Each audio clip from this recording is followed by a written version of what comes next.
토론에 앞서 국민의례를 진행하도록 하겠습니다. 먼저 자리에서 좀 일어나 주시기 바랍니다.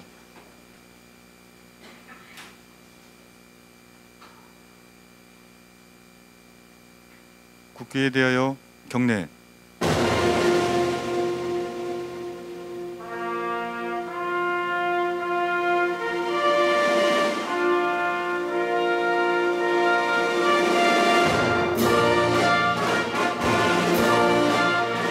나는 자랑스러운 태극기 앞에 자유롭고 정의로운 대한민국의 무궁한 영광을 위하여 충성을 다할 것을 굳게 다짐합니다.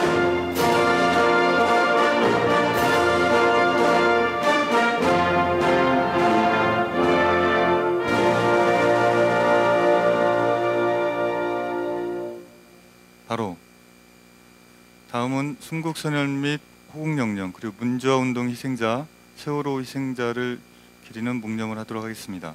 일동 묵념.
바로 7가지 창은 생략하겠습니다. 모두 자리에 앉아주십시오.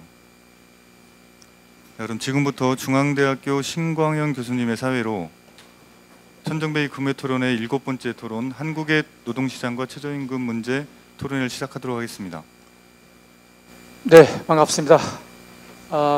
11주 연속 토론회 중에서 이번 주는 7차 한국의 노동시장과 최저임금 문제를 다루는 시간이 되겠습니다. 최근에 최저임금과 관련해서 여러 가지 논란이 있었고 그 과정에서 최저임금이 결정이 됐죠.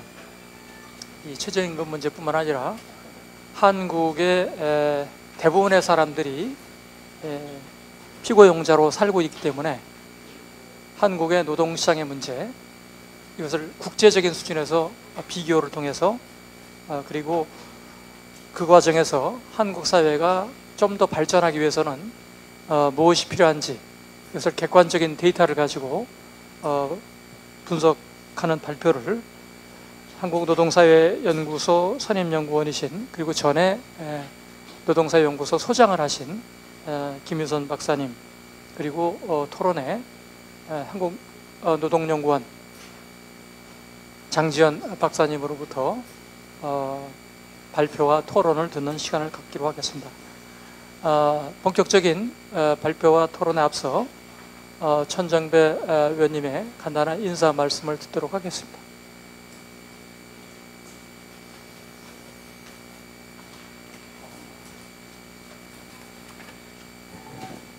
예, 벌써 7번째 토론회가 됐습니다. 아마 늦 봄에 시작했던 토론회가 이제 아주 무더위 선복에 이르렀습니다.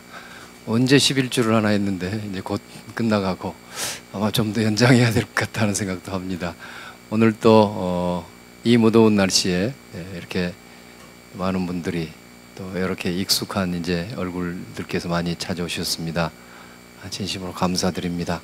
또 오늘 귀중한 발제와 토론을 해주실 김유선 박사님, 장지연 박사님께 특별히 감사를 드리고요. 또 늘 이 토론회를 이끌어 주시는 신광현 교수님께도 감사의 말씀을 드립니다. 노동 문제 해결에 대한 우리 사회의 합의 수준이 매우 낮습니다. 비정규직 문제는 너무도 심각하지요. 지금과 같이 비자발적인 비정규직의 비중이 높은 상태로는 도저히 노동자들의 안정적인 삶이 불가능합니다. 또 그뿐만 아니라 기업도 지금처럼 비정규직을 남발하게 되면은 결국 그 자체 경쟁력에도 심각한 문제가 발생할 수 있습니다. 얼마 전에 내년도 최저임금이 6,030원, 전년에 비해서 8.1% 올랐습니다. 비율만 보고는 많이 올랐다고 생각하실지 모르지만은 이것이 최저임금의 취지, 정말 노동자의 어떤 인간다운 생활을 보장할 수 있는 그야말로 최저한의 생계비라는 취지에서 비추어 볼 때는 아직 많이 부족하고, 당장이 아니더라도 적어도 중장기적인 어떤 목표치를 두고 거기에 꾸준히 접근해 가는 방식이 옳지 않나 생각하는데 그렇게 되지 않고 있습니다. 그나마 그 최저임금을 받지 못하는 노동자들이 지난 3월 기준으로 232만 명에 달한다고 합니다. 전체 노동자의 12.4%에 해당하는 숫자라고 제가 봤는데요. 제가 한 3, 4년 전에는 222만 명이었고, 외우기가 쉬워서 제가 기억합니다만은, 그리고 그 비율이 16%대로 기억했는데 그동안의 노동자가 훨씬 늘어서 그러는지 하여튼 비율은 많이 준 걸로 되어 있습니다. 어쨌거나 이건 정말 심각한 문제입니다. 이거는 국가의 직무유기입니다. 있는 최저임금 제도도 지키지 않는데, 특히 지난 3년간 최저임금 위반 사례가 16,000건으로 지금 나와 있는데, 그 때문에 사용자가 처벌받은 것은 34명에 불과하다고 합니다. 그러니까 있는 최저임금도 국가가 공권력에 의해서 확실히 지키도록 해야 함에도 불구하고 그것이 아주 미온적으로 이루어지고 있는 것입니다. 일자리가 불안하고 소득이 최저 생계비에도 이르지 못한다면 우리는 결코 자유로울 수가 없습니다. 그런 상태에서 성장이나 발전이 무슨 의미가 있겠습니까?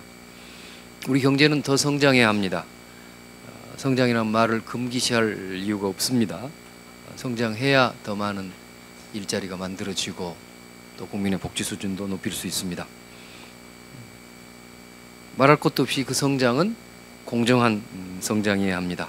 가능한 한 모든 사람에게 일할 권리를 보장하고, 일하는 사람들이 더 대접받고 인간다운 삶을 누릴 수 있는 최소한의 조건을 충족시킬 수 있는 성장이어야 할 것입니다. 저는 개혁 정치의 가장 중요한 과제 중에 하나가 바로 일하고자 하는 사람들에게 일할 권리를 찾아주고, 또 일하는 사람들이 대접받고 살 수 있는 나라를 만드는 것이라고 생각합니다. 오늘 이 자리가 특별히 우리 김유선 박사님, 사실은 토론회 거의 다 참석하셨죠? 뭐 개근까지는 아닐지 몰라도 그동안 늘 플로아에서 토론을 늘 경청해 주셨는데, 오늘은 이제 김 박사님의 발제에 큰 기대를 걸고, 또 우리 장지은 박사님의 토론과 또 여러분들의 참여에도 많은 기대를 갖습니다. 감사합니다.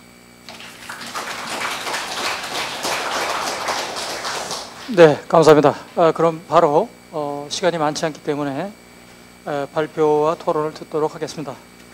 김유선 박사님은 말씀드린 것처럼 노동 분야의 전문가로 오랫동안 활동을 해오셨고, 또 많은 연구 업적을 내셔서 국내외 한국 노동 연구를 대표하는 학자로 인정받고 계십니다. 발표를 듣도록 하겠습니다. 예, 방금 소개받은 김유선입니다. 가는 날이 장날이라고 하필 엊그저께부터 좀 목감기가 걸렸습니다. 그래가지고 목소리가 좀 영 시원치 않은 것 저 감안해서 들어주시기 바랍니다. 마이크 예, 한국의 노동시장과 최저임금 문제 들립니까? 예. 말씀드리겠습니다. 먼저 간단하게 좀 짚어봐야 될 것이, 우리가 노동 문제를 바라봄에 있어 가지고 사람들마다 좀 상당한 차이가 있는 것 같습니다.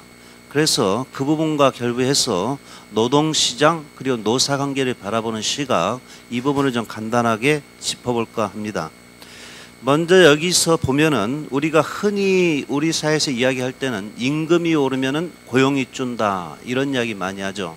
그 부분은 여기 그래프 중에서 왼쪽에 있는 것, 이 그래프가 우리가 중고등학교 때 수업 시간에도 본 겁니다. 수요 곡선, 공급 곡선 둘이 만나는 점에서 이루어진다. 그래서 현재 A점에서 임금과 고용이 정해지고 있는데, 만약 임금이 W2로 오른다 하면은 B점으로 옮겨가면서 임금 오른 사람은 도움이 되는데 그렇지 않은 사람의 경우에는 고용이 줄어들 수도 있다. 이 부분이 우리가 가장 많이 접하는 그와 같은 이제 모델이다, 이렇게 볼 수가 있겠습니다. 그런데 이 부분은 어디까지나 완전 경쟁 시장을 가정할 때의 얘기입니다. 그런데 현실에 있어서는 실제로 완전 경쟁 시장보다는 불안정 경쟁 시장인 경우가 일반적이다 하는 말씀을 드리겠고, 여기 불안정 경쟁 시장 갖다 전제로 할 때 모델이 여러 가지가 있습니다만은, 이거는 대학의 미시경제학 교과서 끝에 가면 나오는 그림입니다만은 수요 독점 모델 이렇게 됩니다. 그래서 이 경우에는 완전 경쟁 시장이라고 하면은 시점에서 이게 임금과 고용이 정해져서 W2, L2여야 되는데, 실제로는 이 노동시장에서 기업주가 상대적으로 우월한 힘을 갖고 있음에 따라서 실제 줘야 될 임금보다 좀 낮은 임금을 지급하고, 그에 따라서 고용도 가소고용이 이루어진다, 이렇게 됩니다. 그래서 이 모델에서 같은 경우에는 W1에서 W2로 임금을 갖다 올린다. 최저임금 제도를 갖다 통해 가지고 W1에서 W2로 임금을 갖다 올린다 하면은 A점에서 C점을 따라 옮겨감에 따라서 이 임금이 올라도 오히려 고용이 늘어난다 하는 얘기가 됩니다. 그리고 이 임금이 W3까지 오르면은 A점에서 C점으로 갔다 B점 이러면서 여전히 고용이 좀 증가합니다만은, 임금이 지나치게 많이 올라서 W3보다 더 올라가면은 그때는 고용이 줄어든다, 이렇게 이야기됩니다. 그 면에서 완전 경쟁 시장을 가정하느냐 아니면 불안정 경쟁 시장을 가정하느냐 하는 것에 따라서 임금이 오른다고 할 때 고용이 미치는 효과는 전혀 달리 나타날 수 있다 하는 말씀을 드리겠습니다. 그 면에서 왼쪽에 있는 그림과 같은 경우는 완전 경쟁 시장을 가정할 때 같은 경우는 임금이 오르면 고용이 줄어드니까 웬만하면은 노조나 정부는 다 빠져라, 모든 것은 시장에 맡겨라 하는 얘기가 됩니다. 최저임금제를 갖다 통해서 최저임금을 갖다 올린다 하는 것 자체가 오히려 부정적인 영향을 미칠 수 있다, 이런 얘기가 됩니다. 하지만은 오른쪽에 있는 그림에 따르면은 오히려 임금을 갖다 오르면은 일정 범위 내에서는 오히려 고용이 증대되는 효과가 있다. 이에 따라서 최저임금 제도라든가 아니면 일정 범위 내에서의 정부나 노조의 역할을 긍정적이다, 이렇게 바라봅니다. 그 면에서 똑같은 노동시장을 바라봄에 있어서도 양자 간의 차이가 있을 수 있다 하는 말씀을 먼저 드리겠습니다. 그 다음에 이제 우리가 노사관계 내지는 노동조합을 바라봄에 있어도 사람마다 좀 상당히 달리 봅니다. 노동조합에 대해서 상당히 싫어하는 분도 있고, 노동조합에 자기 삶을 갖다 거는 분도 있고 그럽니다. 그 부분과 결부해서 이 노사관계를 바라보는 시각을 대체로 이제 학자들에 따라서는 다양한 방식이 있겠습니다만은, 고다드라는 분이 정리하는 방식에 따라서 한 5가지로 분류를 갖다 해보면은 맨 왼쪽에 있는 부분이 신고전파 이렇게 됩니다. 우리 사회에서는 요즘 보면 신고전파 논리가 상당히 행행하고 있습니다만은, 여기서는 노사관계를 바라보면 있어도 모든 관심은 어떻게 하면은 효율성을 극대화할 것인가, 여기에 좀 초점이 있다. 그렇기 때문에 이제 모든 분석도 초점은 노동시장에 초점이 맞춰진다. 그 시장이 모든 것을 해결하기 때문에 노조나 정부는 웬만하면 빠져라 하는 부분이 신고전파 논리가 되겠습니다. 그 이런 부분 정치적으로는 우파, 일단 이렇게 분류할 수 있겠다, 이렇게 보이고요. 이것과 달리 이제 인사관리, 이 부분은 대체 이제 경영학 하시는 분들 같은 경우가 많이 전제가 되겠습니다만은, 여기서는 주요 관심은 어떻게 하면은 노동자들 내지는 종업원들이 기업에 대한 충성심을 극대화할 것인가, 이쪽이 좀 초점이 맞춰진다. 그러다 보니까 그러기 위해서는 분석의 초점이 어떻게 하면 기업이 올바른 경영 방침을 가질 것인가 하는 것에 초점을 맞추고, 그에 따라서 갈등이라든가 이런 부분 같은 경우에도 경영자가 잘하면은 모든 문제를 상당 부분 해소할 수 있다, 이런 전제를 갖게 됩니다. 그 중간에 있는 부분 다원주의 이 부분 같은 경우에는 효율성도 중요하지만은 대체로 형평성도 함께 중요하다, 이렇게 보고, 이런 경우 같은 경우에 특히 제도, 특히 노조라든가 이런 부분을 갖다 상당히 중시한다. 그 노사 간의 갈등이 존재하지만은 노사 간의 회사 자체가 아예 없어지면은 서로 다 불이익이 되기 때문에 이해의 공통성 때문에 그 갈등은 어느 정도 제한적인 범위 내에서 이루어진다, 일단 이렇게 봅니다. 그리고 그에 비해서 이제 개혁주의, 리버럴 리포미스트 같은 경우에는 일단 우리 사회 내에 있는 불평등이나 불공정 하는 문제를 또 어떻게 하면은 없앨 것인가 하는 것에 초점을 갖게 되고, 그에 따라서 이제 갈등을 볼 때 같은 경우에도 그런데 우리 같은 경우에 이제 대기업 정규직, 요새 중소형업체 비정규직 이렇게 이야기를 합니다만은 핵심부의 경우에는 상대적으로 조건이 좋기 때문에 갈등이 좀 낮은 편인데 비해서 주변부는 높다, 이렇게 보고, 그다음에 노조나 단체 교섭에 대한 평가 같은 경우에도 핵심부에서는 제한적이나마 효과가 있다. 한데 주변부는 사실 우리를 놓고 봐도 노조 자체가 없는 경우가 대부분이 가기 때문에 효과가 없다. 그리고 이 부분의 경우에는 노조라든가 이런 걸 통해서 문제 해결이 불가능하기 때문에 정부 개입을 갖다 높이는 게 필요하다, 이런 입장을 취하게 됩니다. 그럼 마지막 오른쪽으로 있는 부분이 이제 급진주의 해가지고 자본주의 사회체제 내에서 문제 해결이 불가능하다, 일단 이런 입장 해석은 대체 크게 5가지로 좀 분류할 수 있겠다 하는 말씀을 드리겠습니다. 그래서 맨 왼쪽부터 보면은 우파, 중도 우파, 중도 좌파, 그다음 좌파 이런 정도 좀 분류할 수 있지 않겠냐, 이렇게 보이는데 너는 어디쯤에 속하느냐, 이렇게 의문을 가져볼 수가 있겠는데, 저희 경우에는 대체로 최저임금 문제나 비정규직 문제 이런 문제 그동안 관심을 기울인 거 보면은 대체로 이 개혁주의 중도 좌파 정도로 좀 분류할 수 있지 않을까, 이렇게 봅니다. 그러면서 각자 이제 나는 어디쯤에 속하는가 하는 부분을 좀 전제로 좀 하면서 좀 다른 사람은 왜 나와는 달리 생각하는가 하는 부분을 좀 볼 필요가 있겠다 하는 말씀을 드리겠습니다. 네. 그 다음에 현재 우리나라 노동시장의 실태입니다. 제가 보기엔 크게 보면 3가지로 좀 분류할 수 있지 않겠냐 하는데, 하나는 고용이 대단히 불안정하다, 2번째는 소득 내지 임금이 대단히 불평등하다, 3번째로는 이런 부분을 좀 어느 정도 해소하는 역할을 해야 될 노사관계가 상당히 파편화되어 가지고 제 역할을 못한다 하는 부분을 볼 수가 있겠습니다. 이 고용 불안정의 지표로는 대체로 이제 국제 비교할 때는 근속연수를 갖고 많이 합니다. 물론 이제 워낙 경기가 좋으면 사람들이 워낙 자주 이동을 할 수도 있고 하기 때문에 근속연수가 가장 정확한 지표냐 하는 것에 대한 의문도 있을 수가 있겠습니다만은, 일단 특별한 이변이 없는 한 근속연수가 아무래도 한 직장이 오래 머무는 것 해가지고 대체로 이걸 가지고 비교를 합니다. 근데 근속연수에서 보면은 단기 근속자 비율 해서 근속연수가 1년이 안 된 사람 비율 해가지고 OECD에서 쭉 내놓은 자료를 놓고 보면은 한국의 경우가 35.5% 해서 압도적으로 높습니다. 이것은 1년 내에 전체 노동자들이 3분의 1이 새로운 직장으로 옮겨 다닌다는 이야기다 하는 말씀을 드리겠습니다. 그 다음에 장기 근속자 비율 해가지고 있는데, 근속연수가 10년 이상 된 사람 까지 보면은 이건 역시 한국이 제일 낮습니다. 멕시코 하면은 한국보다는 상당히 좀 모든 것이 나쁠 걸로 생각을 합니다만은 멕시코마저도 한국보다는 장기 근속자 비율이 훨씬 높다 하는 말씀을 드리겠습니다.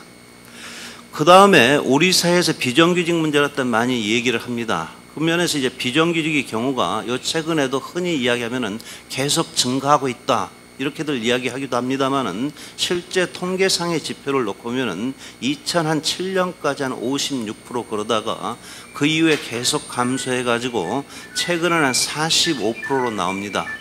그럼에도 불구하고 제가 볼 때도 실제 비정규직은 50%를 넘어설 것이다, 이렇게 봅니다.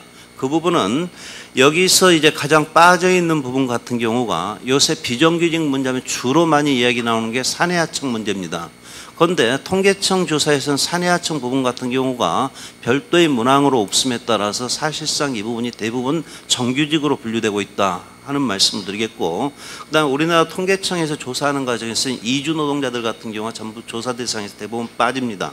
그에 따라서 실제는 이것보다 한참 넘어설 것이다 하는 말씀을 드리겠고, 그럼에도 불구하고 여기서 통계상 이 숫자가 좀 줄어드는 모양새로 나오는 것은 제가 생각하는 대체 두 가지 원인 때문이다. 하나는 2000년 이후에 임시직, 일용직이 좀 줄고 상용직이 계속 늘어나는 추세로 나오는 게 하나가 있고요. 하나는 참여정부 말기에 기간제 보호법을 다 도입을 했습니다. 그러면서 기간제 보호법을 다 도입하면서 제가 볼 때는 대충 한 4% 정도 비정규직 감소 효과를 갖다 가져왔다 이렇게 보는데, 그 두 가지 요인이 맞물린 결과가 아니냐 일단 이렇게 판단을 하고 있습니다. 그 다음에 이 부분은 대체로 아마 자료를 갖다 보시다 보면 상당히 혼란스러울 겁니다. 정부에서는 저기 비정규직 비율이 한 3분의 1 정도라고 하고 저희 같은 경우에는 절반이라고 하고, 근데 그 차이는 다른 것 아닙니다. 똑같은 자료를 가지고 분석을 하고 있음에도 불구하고 여기서 이제 통계청과 저희가 공통적으로 다 비정규직이다 하는 부분이 여기에서 2번, 3번 부분입니다. 그거 한데 저희하고 차이가 나는 부분 같은 경우는 1번입니다. 저희가 볼 때는 임시직이나 일용직이면 한국 사회에서 그게 비정규직이 어떻게 정규직이 될 수 있냐 하는 거고, 일단 통계청에서 같은 경우에는 한 7가지 문항에서 빠진 이 부분 임시 일용직 같은 것을 정규직으로 분류하고 있는 데서 차이는 비롯되고 있는 것이다 하는 말씀을 드리겠습니다. 그 다음에 구체적으로 비정규직 고용 중에서 이제 세부적인 형태 몇 가지를 살펴보면은 기간제 노동자가 우리나라의 경우에 제일 많습니다. 그래서 참여정부 말기에도 대체로 기간제 보호법 도입에 초점이 맞춰졌습니다. 그래서 한 18%까지 올라갔던 부분이 대체로 지금 한 14% 정도 선으로 와가지고 더 줄지도 않고 더 늘지도 않는 상태로 계속 이어지고 있다 하는 말씀을 드리겠습니다. 그 면에서 대체로 한 4% 정도의 감소 효과가 있었다. 한데 더 이상 줄지 않는 것은 기간제 보호법의 한계이기도 하다 하는 말씀을 드리겠습니다. 그 다음에 이제 시간제 노동자의 경우에는 계속해서 증가하고 있습니다. 시간제 노동자의 경우가 계속 증가하고 있는데, 그러면서 이제 정부에서 이제 상용형 시간제를 갖다 늘리자 이런 이야기도 하고 하는데, 우리나라의 경우에는 이 시간제 하면 대부분이 임시직이나 일용직입니다.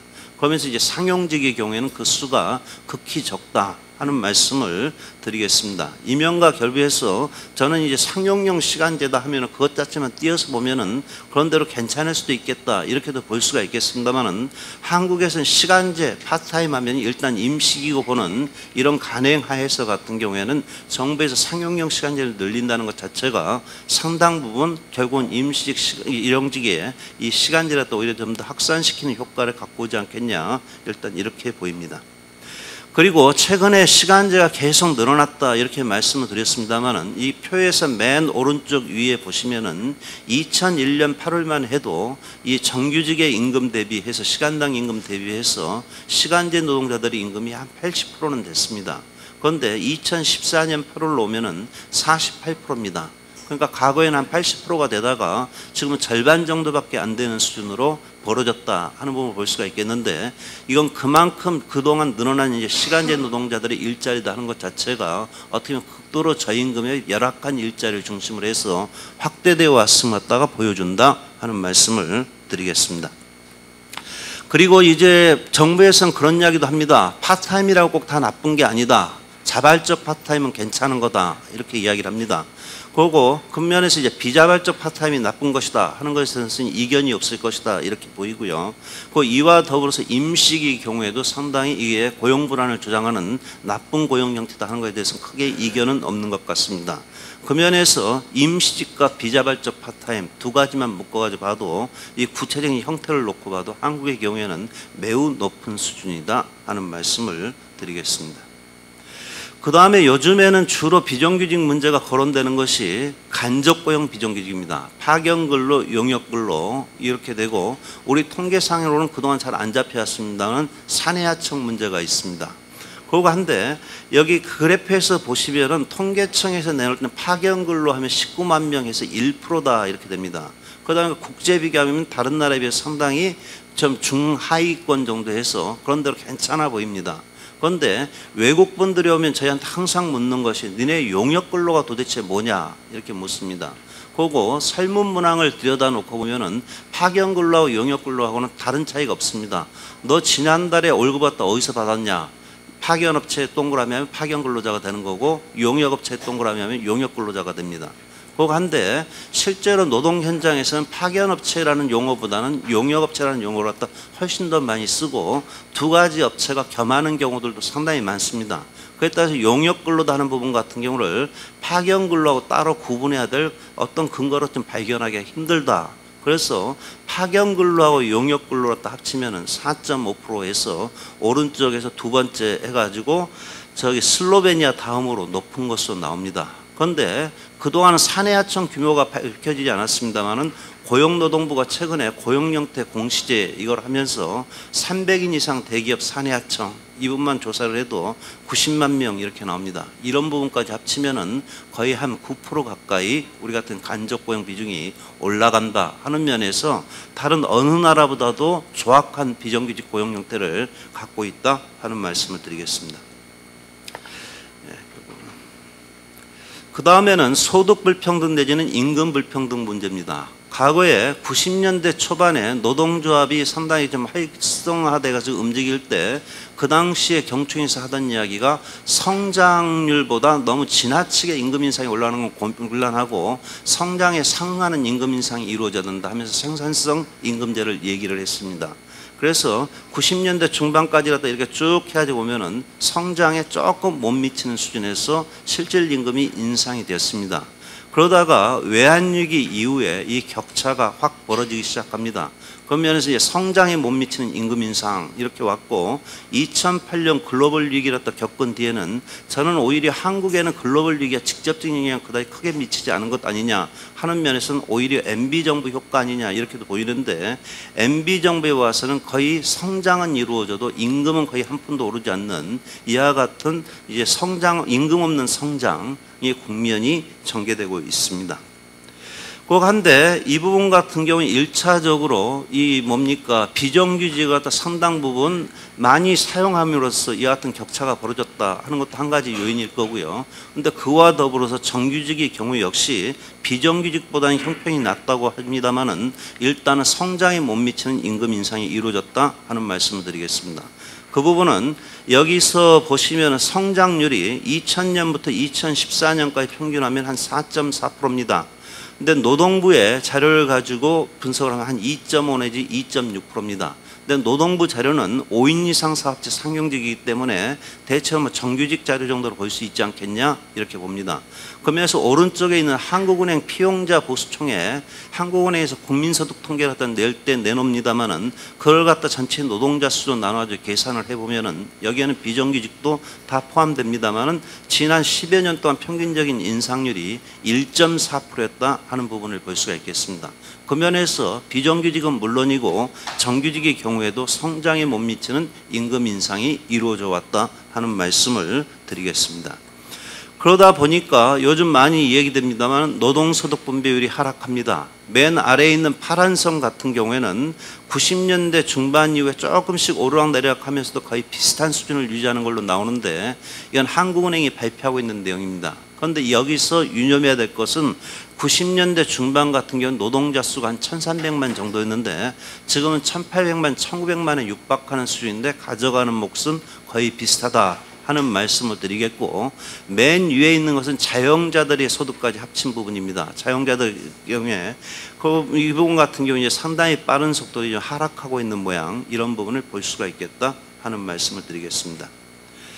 그리고 이제 다른 지표를 놓고 봐도 마찬가지입니다. 이거는 한국은행의 기업경영 분석에서 내놓고 있는 자료를 놓고 보면은 매출액에서 인건비가 차지하는 비중 해보면은 제조업의 경우에는 지금 한 9% 정도 그러고 그 다음에 이제 전산업을 놓고 봐도 10%라도 조금 넘는 수준 해서 외환위기 이전하고 비교하면 상당히 많은 폭으로 매출액 중에서 인건비 비중이 줄어들었다 하는 부분을 볼 수가 있겠습니다. 이때 제기될 수 있는 문제가 인건비가 줄어든 건 당연한 것 아니냐. 요즘은 웬만하면 아웃소싱을 하고 하기 때문에 외주 가공비로 잡혀서 그렇다는 반론이 나올 수가 있습니다. 그래서 그 부분은 한국은행 자료에서 또 역시 맞춰놓고 보면은 외주 가공비 쭉 증가를 해왔습니다만 2000년대 중반부터 지금까지 보면은 큰 변화는 없습니다. 그러면서 이 인건비 부분하고 합치면은 일단은 이건 역시도 과거에 비해서는 많이 감소가 있었다 하는 부분을 볼 수가 있겠습니다. 이처럼 이제 노동자들 몫이 줄어들면은 그 중에서 노동자들 내부에서 좀 상대적으로 힘이 있는 부분은 자기 것을 어느 정도 좀 지킵니다만은 그렇지 않은 부분 같은 전부 밑으로 그 하중은 내려갈 수밖에 없는 것 아니냐 이렇게 보이는데 그 면에서 임금 불평등 이것을 놓고 보면은 OECD가 내놓은 거에 따르면 한국이 지금 3번째로 높은 나라로 나옵니다. 근데 제가 보기에는 이것보다 더 높습니다. 이게 한국은이 3번째로 나온 것은 노동부가 보고할 때 5인 이상 사업체 상용직자를 가지고 계산한 결과를 보고했기 때문입니다. 그리고 한데 통계청 경제활동 인구조사 가지고 하면은 5배가 넘고 그다음 노동부가 1인 이상에서 다 하고 있는 고용용태별 근로실태조사를 가져가면 5.8배까지도 갑니다. 그 면에서 한국의 경우에 임금 불평등이 지금 매우 극심한 상태다. 이렇게 말씀을 드리겠고 그러다 보니까 이제 저임금 계층 역시 25%에 해서 한국과 미국이 거의 나란히 가장 높은 수준에 있다 하는 말씀을 드리겠습니다. 그러면 이런 가정에서 저희 10대 재벌의 사내 유보금 이 부분을 갖다 놓고 보면은 2009년하고 2013년 4년 사이에 234조 원이 증가했습니다. 그러면서 실물 투자액은 오히려 26조에서 6조 5천억으로 해가지고 대체로 한 20조 원 가까이 오히려 줄어들었습니다. 저는 이 표가 저희 얘기하는 함의가 꽤 많다 이렇게 보이는데 여기서 첫 번째로 우리가 생각해 볼 수 있는 함의는 일단 중소영세업체 비정규직에게서 걸어들이는 초과 이윤이 그야말로 몇몇 재벌에게 완전히 집중되고 있는 것을 보여주는 것 아니냐. 일정하게 어떤 면에서 빨대를 꽂아놓은 것처럼 해서 밑에 중소영세업체나 아니면 비정규직이나 자영업자나 이런 부분에서 과거에 가져갈 수 있었던 몫까지도 거의 빨아들이고 있는 것을 보여주는 것 아니냐 이렇게 봅니다.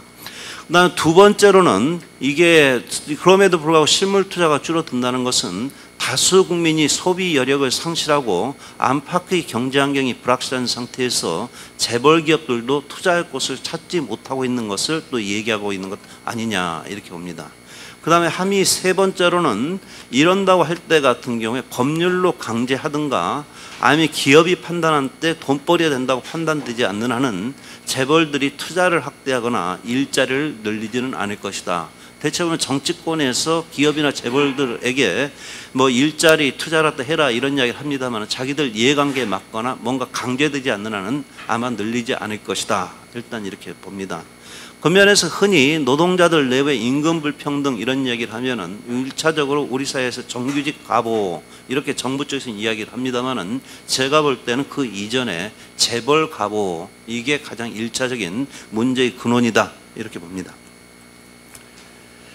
그 다음에는 요 최근에 이제 피케티 열풍이 불면서 국내 같은 경우에도 많은 연구가 좀 진척이 되고 있습니다만은 상위 1% 소득 집중도, 상위 10% 소득 집중도를 다른 나라들과 비교해 봤습니다. 그러고 한데 맨 위에 있는 것이 미국입니다. 미국이 역시 여전히 가장 불평등한 나라고요. 그 다음 맨 밑에 있는 것이 스웨덴입니다. 가장 평등한 나라 이렇게 되는데 한국의 경우가 한 20년 전만 해도 스웨덴보다는 불평등해도 그다지 크게 불평등 수준이 안 높다가 지금은 상당히 빠른 속도로 올라가고 있다. 그리고 상위 10%로 놓고 보면 거의 미국 수준에 근접하고 있다 하는 부분을 볼 수가 있겠고요. 이 부분이 더군다나 상당히 짧은 시간 내에 상당히 빠른 속도로 진전되고 있다는 것에 한국에서의 문제의 심각성이 있는 것 아니냐 이런 생각을 합니다. 그 다음에는 세 번째는 노사관계의 파편화 부분이 되겠습니다. 이 부분과 결부해서는 한 10여 년 전에 월드뱅크, OECD, ILO 세 개의 국제기구가 거의 비슷한 연구를 했습니다. 그때 연구한 건 뭐냐면은 각국의 노사관계가 국제 경쟁력이나 경쟁력에 어떤 영향을 미치는가 그 부분을 갖다 연구를 갖다 했는데 뚜렷한 결과는 잘 안 나온다. 그런데 다만 세 기구에서 한 것에 똑같이 결론이 나온 것은 일단 이것만은 분명하다 해가지고 나온 것이 노조 조직률이 높을수록 임금 불평등이 낮다. 그다음 단체배합 적용률이 높을수록 임금 불평등이 낮다. 그다음에 임금 교섭을 기업 단위에서 안 하고 산업이나 전국 단위에서 하거나 또는 상하 조직 간의 조정이 원활할수록 임금 불평등이 낮다. 이렇게 좀 발표를 했습니다. 그거 한데 여기서 보시면은 이 노조 조직률과 협약 적용률 해가지고 쭉 있는데 파란색이 노조 조직률이 됩니다. 그래서 제일 높은 데부터 제일 낮은 데까지 있는데 보면 제일 높은 데에는 스웨덴, 덴마크, 핀란드, 노르웨이 해서 역시 복지국가들이 차지하고 있습니다. 한국은 찾아보니까 오른쪽에서 한 4번째 정도 됩니다. 그래서 한국의 경우가 조직률이 낮은데 그래도 끝에서 4번째 정도다 이렇게 볼 수가 있는데 여기 빨간색은 뭐냐면 단체협약 적용률입니다. 이건 뭐냐면은 우리나라의 경우에는 거의 노동조합 조합원이어야 일단 단체협약이 적용을 받는 거 대체로 그런 형태로 법제도가 운영이 되고 있습니다. 한데 옆에 보시면 프랑스가 우리보다 조직률이 낮습니다. 그럼에도 불구하고 단체협약 적용률은 거의 한 95% 가까이로 나옵니다. 이건 뭐냐면은 이 프랑스 정부에서 생각할 때 같은 한국과는 달리 일단 노동자들 내부에서 누구는 노조에 가입해 있고 누구는 노조에 가입해 있지 않은 걸로 해서 임금이나 노동 조건에 있어서 격차가 벌어지는 것은 전혀 바람직하지 않다 해가지고 그 부분과 결부해서는 해당 산업 부문에서 단체협약이 체결되면 특별한 이변이 없는 한 그 부분 자체를 갖다 해당 산업 전체 노동자에게 확대 적용하고 있기 때문이다 이렇게 볼 수가 있겠습니다. 꼭 마치 우리나라에서 법정 최저임금 제도가 되면은 그 부분이 모든 노동자에게 적용되듯이 산업별 단체협약을 그렇게 운영하고 있기 때문이다 하는 말씀을 드리겠고, 그러다 보니까 다른 나라들까지 봐도 에스토니아나 터키 경우에도 한국보다는 다 단체협약 적용률이 높습니다. 그 면에서 한국의 경우에는 노조 조직률은 끝에서 4번째고 단체협약 적용률은 가장 낮고, 그다음 임금교섭 집중도 같은 경우도 거의 기업 단위에서 이루어지고 상하 조직 간의 조정도 원활하지 않고, 그러다 보니까 임금 불평등이 낮다 이렇게 볼 수가 있겠습니다. 그 면에서 한국 사회에서 임금 불평등이 높은 것은 일단 산업정책이나 노동시장 정책에서 비롯된 측면도 있겠습니다만 이와 같은 노사관계에서 비롯된 측면 또한 무시할 수 없겠다 이렇게 보입니다. 그 다음에 보면은 최근에 와서는 노동조합이 워낙 힘이 빠져서 그런지 파업 발생 건수가 많이 줄어들고 있습니다. 그리고 파업이 주로 이루어지는 데 자체가 거의 요즘 보면 이제 간접 고용 노동자들 거기서 좀 주로 벌어지고 있고 그럽니다.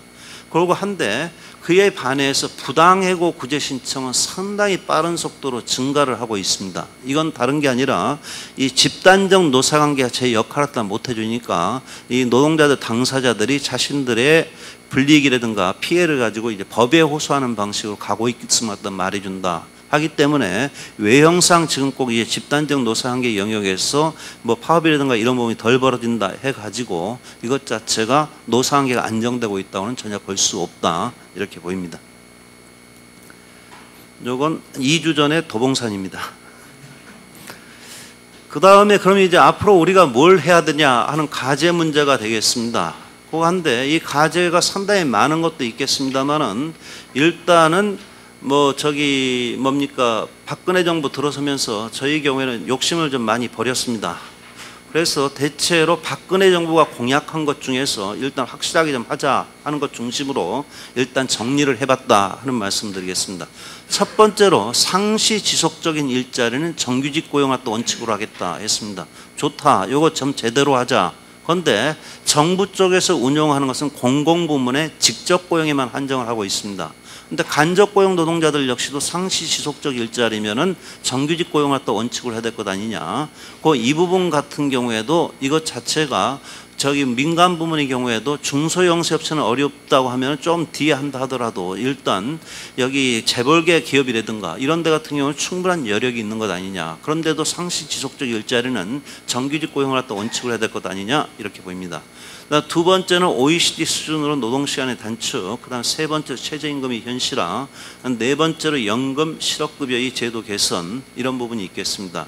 그 다음에는 제가 볼 때 새로운 제도를 안 만든다 하더라도 있는 법만 제대로 지켜도 노동자들의 상태는 지금보다 훨씬 나아지겠다 이런 생각을 합니다. 흔히 보면 법대로를 이야기하고 법가원칙을 이야기하는데 대체로 이 부분이 집단적 노사관계의 영역에서 노사분규나 단체 행동이 벌어질 때 주로 정부 쪽에서 하는 얘기인 것 같습니다. 그런데 개별적 노사관계에서 노동자 개개인이 노동연장에서 일하는 과정에서는 상당한 정도로 불법이 만연하고 있다 이렇게 보입니다. 그 면에서는 예컨대 현대자동차 같은 경우 대법원에서 몇 차례에 걸쳐서 불법 파견이다, 정규직으로 전환해라 이렇게 해도 계속해서 무시합니다. 그다음 장시간 노동시간이 주 52시간 어떤 넘으면 안 되는 것 아니냐 이렇게 되어 있음에도 불구하고 그걸 넣는 부분이 상당히 많습니다. 그 최저임금 위반 역시도 한 230만 가까이가 갑니다. 그 면에서는 사실은 이 부분이 법만 제대로 지켜도 지금보다 나아질 수 있는 것 아니냐 일단 이렇게 보입니다. 그 다음에 중층적 뭐 등등 이렇게 되고요. 이 중에서 몇 가지만 좀 살펴보겠습니다. 여기서 일자리 정책에서 이 첫 번째, 두 번째, 세 번째 이 부분만 좀 살펴보겠습니다. 이 상시 지속적 일자리는 정규직으로 직접 고용한다. 저는 이 부분이 매우 중요하다 이렇게 봅니다. 그건 뭐냐면은 이것이 일정하게 이 뭡니까 사용 사유 제한이다 일단 이렇게 봅니다. 함부로 쓰지 마라 이거다 이렇게 보이고 그 면에서 그러고 하는데 정부에서 그동안 계속해서 공공부문 같은 비정규직 대책해가지고 줄인다 해왔습니다. 그런데 여기서 2006년부터 2013년까지 추이를 놓고 보면 매년 한다고 했는데 비정규직의 경우에는 전체 수를 보면 20.1%, 20.1%, 20.5%, 20% 거의 똑같습니다. 그러면서 그 구체적인 내역을 들여다보면 직접 고용이 조금 줄고 대신 간접 고용이 늘어나고 있는 것으로 나옵니다. 엊그제 정부에서 발표한 걸 보니까 2014년에는 조금 더 줄어들었다 하는데 대세의 큰 변화는 없다 이렇게 보입니다. 그럼 이게 어디서 비롯되는 것인가? 제가 보기에는 공공부문 같은 경우에 비정규직 인원을 갖다 줄일 확고한 의지가 있다고 하면은 그에 맞춰서 정원 TO를 갖다 조정하고 예산을 갖다 배정을 해줘야 된다 이렇게 봅니다. 그런데 그와 같은 부분이 따르지 않는 경우에는 대부분의 공공기관 같은 경우가 직접 고용은 줄이라고 하면 줄여놓고 대신 간접 고용을 늘리는 방식으로 가기 십상 아니냐 일단 이렇게 보이고 그 면에서 이와 같은 정책 부분이 기재부에서의 정원 TO 조정이라든가 아니면 예산 배정하고 함께 가야 문제 해결이 가능하겠다 이런 생각을 합니다.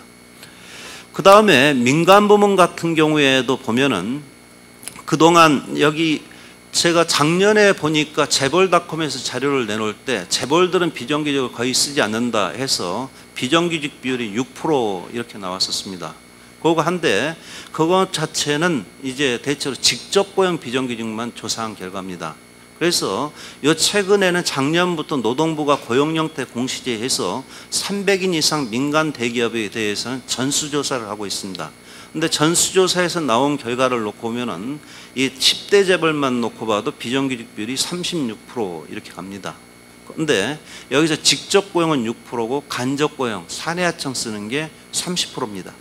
그리고 그 다음에 여기서 2014년, 2015년 해가지고 원래 고용형태 공시제라도 도입한 것 같은 경우에는 이렇게 스스로가 비정규직한테 얼마나 쓰고 이런 것 갖다 밝히면은 보다 전 문제 때 해결하기 위한 노력을 기울이지 않겠냐 하는 차원에서 한 것으로 보이는데 2014년하고 2015년하고 보면은 비정규직 비율이 오히려 더 늘어났습니다.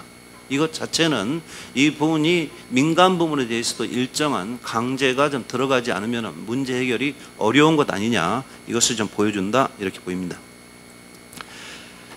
네, 그 면에서요 제가 볼 때는 일단은 공공부문에서 상시 지속적 일자리 정규직 직접 고용 원칙을 이게 직접 고용 이외에 간접 고용으로까지 확대하는 것이 필요하겠다. 그런데 이 부분은 이미 시행을 하고 있는 데가 있습니다. 그건 서울시나 인천시나 강주시나 이 부분 일부 지방자치단체에서 같은 경우에는 간접 고용 노동자들 같은 경우는 상시 지속적 일자리이기 때문에 정규직으로 전환한다 해가지고 했고 오히려 그렇게 하고 나니까 오히려 예산이 남더라 하는 이야기도 합니다. 오히려 민간에게 맡길 때는 이윤도 줘야 되고 부가가치세 내 것도 줘야 되고 뭐 등등 했는데 그래서 서울시의 경우에도 그렇게 해서 전환하고 나니까 청소하는 아주머니들 같은 경우는 임금은 상당 부분 올려주고도 예산이 남았다. 그런 이야기를 합니다. 그 면에서 지금까지처럼 이제 간접 고용을 꼭 돌리는 것 자체가 이게 꼭 저희 효율성에 있어서 도움이 되는 것은 아니었다 하는 말씀을 드리겠고요. 민간 부문의 경우에도 일단 재벌기업부터라도 상시 지속적 일자리는 좀 정규직으로 전환하는 게 필요하지 않겠냐. 이 사내하청이라는 부분이 대부분 상시 지속적 일자리이기도 하고 불법 파견이기도 하고 그 면에서 이제 법과 원칙이 지켜지도록 하기 위한 차원에서도 필요한 것 아니냐 이런 생각을 합니다. 그 다음에 보론했는데요. 이 부분 제가 꼭 좀 강조드리고 싶어서 여기다 넣습니다. 우리 사회에서 이제 중소영세업체에 대다수 노동자들이 몰려있다 이런 이야기를 많이 합니다. 그러면서 이제 9988을 합니다. 이 사업체 수로 하면 99%가 중소영세업체고 노동자 수로 하면 한 88%가 중소영세업체에 일하고 있다 이렇게 합니다. 그거 한데 그만큼 이제 우리나라 노동자의 문제가 열악하다는 것을 이야기하는 건가 했더니 그러기 때문에 또 비정규직이 또 대부분 또 거기에 몰려있기 때문에 문제를 해결하려고 해도 중소영세업체가 워낙 어려운데 그 상태에서 하려니까 이게 문제 해결이 쉽지 않다 이런 이야기를 많이 듣습니다. 그런데 이 부분은 상당 부분 통계상의 착시 효과에서 비롯된 것이다 하는 말씀을 드리겠습니다. 300인 이상 대기업 노동자가 얼마냐 하는 부분 통계가 몇 개가 있습니다. 통계청에서 내놓는 경제활동 인구조사 이걸 가져오면 231만 명 이렇게 나와서 전체 노동자의 12% 이렇게 나옵니다. 딱 9988 이 숫자가 여기서 나온 겁니다. 그렇기 때문에 나머지 88%가 중소영세업체다. 근데 우리 주변에 보면 맨 대기업만 보이거든요. 그래서 중소영세업체 많다 해도 좀 이렇게 적은가 하는 의문을 가져볼 수가 있는데 똑같은 통계청에서 임금근로 일자리 행정통계다 하는 부분을 이거는 고용보험이라든가 의료보험이라든가 이런 DB를 가지고 링크해가지고 만든 자료입니다. 근데 거기서 보면은 정부 부문에서 일하고 있는 사람이 210만 명, 민간 대기업에서 일하고 있는 사람이 486만 명이다 이렇게 나옵니다. 그거 합치면 696만 명, 700만 명, 그래서 한 44%가 됩니다. 그럼 이게 둘 중에 뭐가 맞냐 이게 상당히 의문이 될 수가 있는데 앞서 봤던 것처럼 노동부가 300인 이상 대기업을 전수조사해서 보니까 459만 명 이렇게 나옵니다. 거의 임금근로 일자리 행정통계가 맞다 이렇게 보입니다. 그럼 이것은 어디서 비롯된 거냐? 다른 것도 아니고 조사 과정에서 뭐 문제라든가 이런 것도 있겠습니다만은 경제활동 인구조사에서 내놓는 규모 300인 이상 하는 것은 사업체 규모고 그다음 임금근로 일자리나 노동부 고용형태 공시에서 내놓는 것은 기업체 규모입니다. 이게 사업체하고 기업체하고 거의 엇비슷할 것으로 생각할 수가 있습니다만은 상당히 좀 차이가 납니다. 그럼 몇 가지 예를 들면은 예컨대 현대자동차의 영업 판매소에서 일하고 있습니다. 현대자동차 소속입니다. 그런데 이분은 기업체 규모로 하면 거대 기업 소속입니다. 한데 일단 사업장으로 하면 그 영업자 한 너댓 명밖에 안 나왔으니까 이건 중소영세업체로 분류가 됩니다. 그 다음에 은행 지점에서 일하는 분들, 은행원이기 때문에 이건 상당히 큰 거대 기업에 속하는데 일단 은행 지점에 한 열 몇 명 이렇게 있다 하면 이건 다 중소영세업체로 사업체 조사에서는 분류가 된다. 그다음에 공립학교 교사들의 경우에도 학교가 300명까지는 안 되기 때문에 이 부분 같은 경우 전부 다 이제 여기 중소업체로 분류가 된다. 이런 과정에서 빚어진 문제가 아닌가 이렇게 봅니다. 그 면에서 상당히 이 부분이 통계적인 착시를 갖다 가져왔는데 여기서 이 부분이 좀 시정을 하게 되면 상당히 다른 정책적 함의를 가져오게 됩니다. 정부와 대기업이 700만 명을 갖다 고용하고 있다. 이거는 정부와 대기업이 저임금 비정규직을 해소하는 방향에서 노동정책을 운영한다면 적어도 절반 가까이는 1차적으로 해결할 수 있다. 그것 자체가 또 다른 중소형세업체나 여기에 미치는 여파까지 감안하면 상당 부분 해소할 수 있다는 것을 의미하는 것 아니냐 일단 이렇게 봅니다. 그 다음에 두 번째로 고용률 70% 이 부분을 여기 이제 박근혜 정부에서 계속 하고 그러는데 일단 우리나라 같은 고용률을 갖다 들여다보면은 여기 OECD 국가 평균하고 비교하면 큰 차이는 없습니다. 한 64%. 이처럼 이제 큰 차이가 없이 격차가 줄어든 거는 OECD에 우리보다 좀 약간 더 처지는 나라들이 몇 개 더 가입을 하고 그래서 그런데요.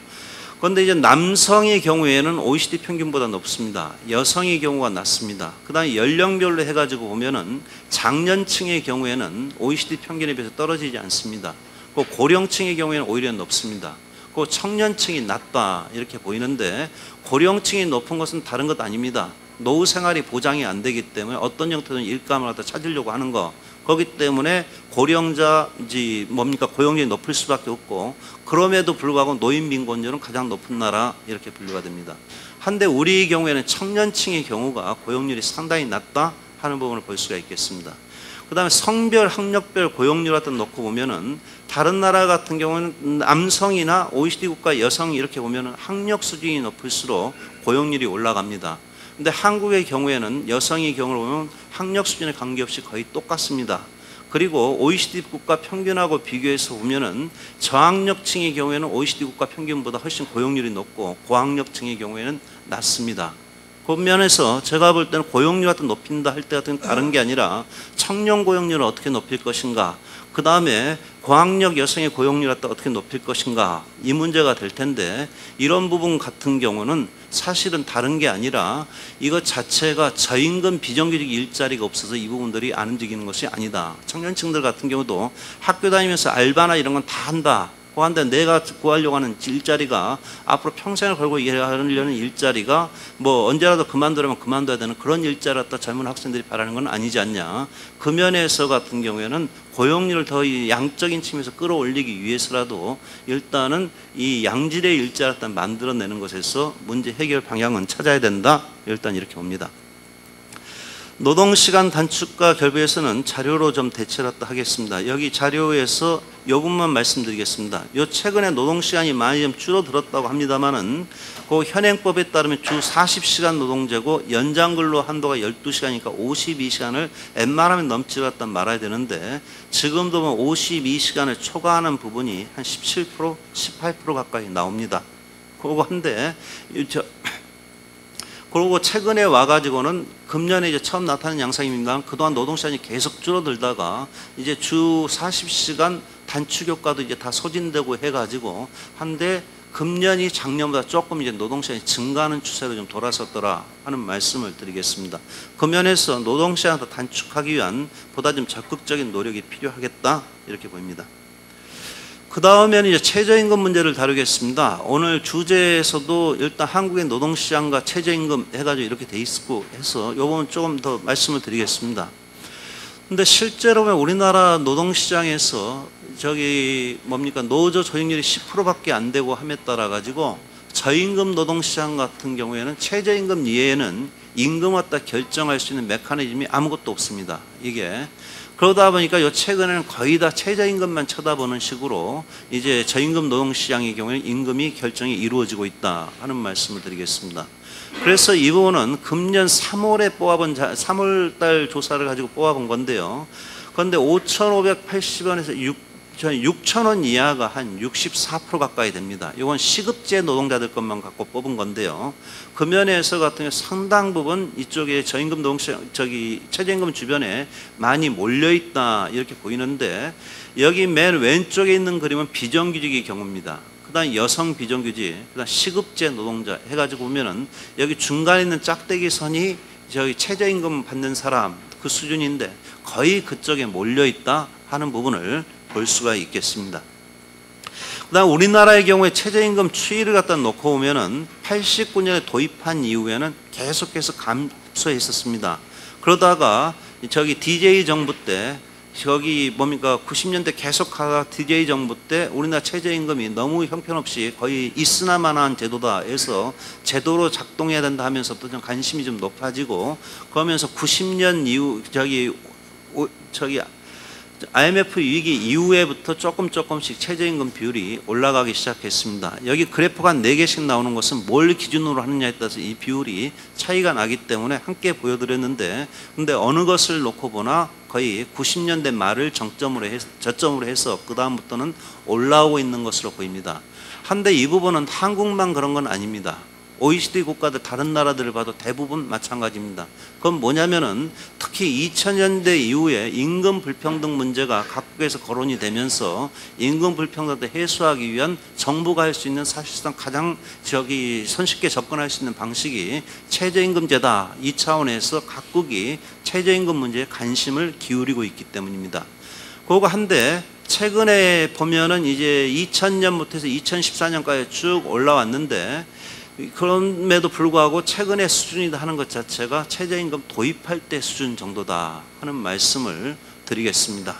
그래서 MB정부 초기 같은 경우에는 과거 90년대는 뚝 떼어내고 2000년대만 딱 잘라가지고 최저임금이 가파르게 증가하고 있다 이런 이야기도 하고 했는데 그 부분은 그동안 90년대에 너무 많이 떨어졌던 부분이 회복되는 것 정도에 불과했다 하는 말씀을 드리겠습니다. 그 다음에 저기 얼마 전에는 이제 결국 희망 고문으로 끝났습니다만은 연초에는 마치 이제 금년의 최저임금이 내년도 보니 많이 오를 것처럼 얘기가 됐습니다. 그러면서 한데 그 당시의 추이를 놓고 보면은 일단은 노무현 정부 때 그리고 김대중 정부 때가 그나마 평균적인 최저임금 인상률이 가장 높았고 MB 정부 때가 가장 낮았고 그 다음에 박근혜 정부가 그 다음 순이었다 이렇게 보이고 그 면에서 그 당시 이제 박근혜 정부가 요 최근에는 과거와 달리 한 7% 넘게 뭐 올리고 있다 해가지고 자랑스럽게 이야기했는데 그건 어디까지 이명박 정부하고 비교했을 때 이 얘기다 하는 말씀을 드리겠습니다. 그러면 이제 최저임금 수준 갖다 얼마 정도로 하는 게 적당하냐 하는 문제가 있겠습니다. 그런데 그거에 대해서는 딱 떨어진 뭐는 없습니다. 그런데 저희가 볼 때 같은 경우에는 대체로 저임금이다 하면은 노동자들 임금 중간값, 중위값의 3분의 2를 갖고 얘기하지 않냐. 그런데 우리나라에서는 중위값이나 중임금이다 하는 개념은 상당히 생소합니다. 그 면에서 그 부분으로도 약간 바꿔보니까 우리는 평균값이 익숙해서 평균값의 50%가 중위값의 3분의 2보다 조금 낮더라. 그래서 일단 노동계에서는 평균 임금의 50% 이 정도는 돼야 되는 것 아니냐. 남든 받는 월급의 절반 정도는 줘야 되는 것 아니냐. 이렇게 합니다. 그런데 이 경우에도 워낙 우리 최저임금 자체가 격차적이 낮다 보니까 너무 높은 것 아니냐 이런 이야기들이 있어 왔습니다. 그런데 최근에 보면 이제 노동부나 이제 정부가 용역 근로자 보호 지침이다 하는 것을 운용을 하고 있습니다. 그런데 용역 근로자 보호 지침에 따르면은 제조업 보통 인부 내지는 제조업 단순 노무 종사자들의 시중 노임 단가에서 한 8,019원 이렇게 하는데 8,000원 정도로 더 지급해라 이렇게 이야기합니다. 근데 이 부분이 저희가 볼 때는 공공부문의 일정한 최저임금이다 이렇게도 보이는데 이 8,000원 자체를 딱 계산해 보니까 노동부 자료하고 딱 비교를 해보니까 딱 평균 임금의 50% 이거하고 딱 맞습니다. 그거 이 시중 노임 단가다 하는 부분이 누가 조사한 것도 아니고 바로 중소기업 중앙회가 조사한 겁니다. 그 면에서 노사정 3자로 놓고 봐도 평균 임금의 50%인 한 8,000원 선 정도가 우리가 취해야 될 목표가 아니겠냐 일단 이렇게 봅니다. 그럼에도 불구하고 실제로 8,000원보다도 하고도 지금도 이제 격차가 워낙 벌어지고 그러면서 한꺼번에 뭐 2, 3천원씩 끌어올리기는 좀 상당히 그건 부담이 클 수 있다 이렇게 보이고 그런다고 할 때 같으면 저 나름대로 생각한다고 하면은 뭐 내년도 같은 경우에 이 부분 갖다가 박근혜 정부 3년 동안 8천원까지 끌어올린다든가 하는 단계적 상승이 되든가 이런 방안도 좀 검토할 수 있지 않았을까 하는 생각이 드는데 일단 얼마 전 최저임금위원회에서는 그런 것 없이 그냥 6,030원 이렇게 그냥 또 정해졌던 것 같습니다. 그 다음에 이제 최저임금 수준 갖다 국제 비교를 갖다 하는데요. 평균 임금 대비 최저임금 비율 해서 평균값을 가지고 한번 봐봤습니다.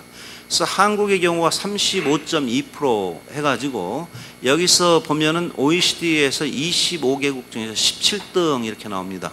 17등이니까 그래도 한 중간 정도 가지 않았냐 이렇게 볼 수가 있는데요. 여기서 한 가지 유념해야 될 것은 OECD에서 제일 센 나라들 같은 경우 최저임금 제도를 운영하지 않습니다. 그건 뭐냐면은 오히려 이제 북유럽의 복지국가다 얘기되는 데 같은 경우에는 노조 소득률이 80% 90% 되기 때문에 거의 모든 것은 다 단체벽으로 한다 해가지고 그 나라들의 경우에는 이 뭡니까 제도를 운영하지 않습니다. 그 다음에 이태리 같은 경우에는 헌법에서 있는 부분 그 권리를 갖다가 유권의 해석 갖다 해가지고 그야말로 모든 노동자는 단체 인근에 있는 단체벽 중에서 가장 낮은 값은 받을 권리가 있다 이렇게 해석을 함에 따라서 그 나라 같은 경우도 없는 거고요.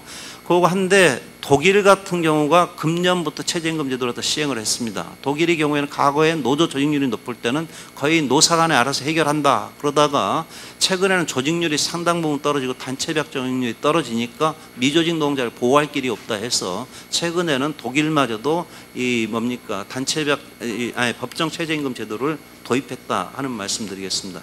그런데 이래서 안 하는 나라들 보면 우리보다 다 임금 수준이 높습니다. 그래가지고 보니까 이제 34개국 OECD 전체로 하면 실제는 26위가 된다 하는 말씀을 드리겠습니다.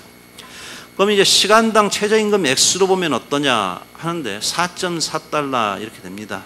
그래서 이건 역시 순위는 큰 변화는 없다 하는 말씀을 드리겠는데 한 가지 더 말씀드리면 금년에 노동계에서 최저임금 10,000원 얘기를 했습니다. 10,000원 하니까 너무 높다.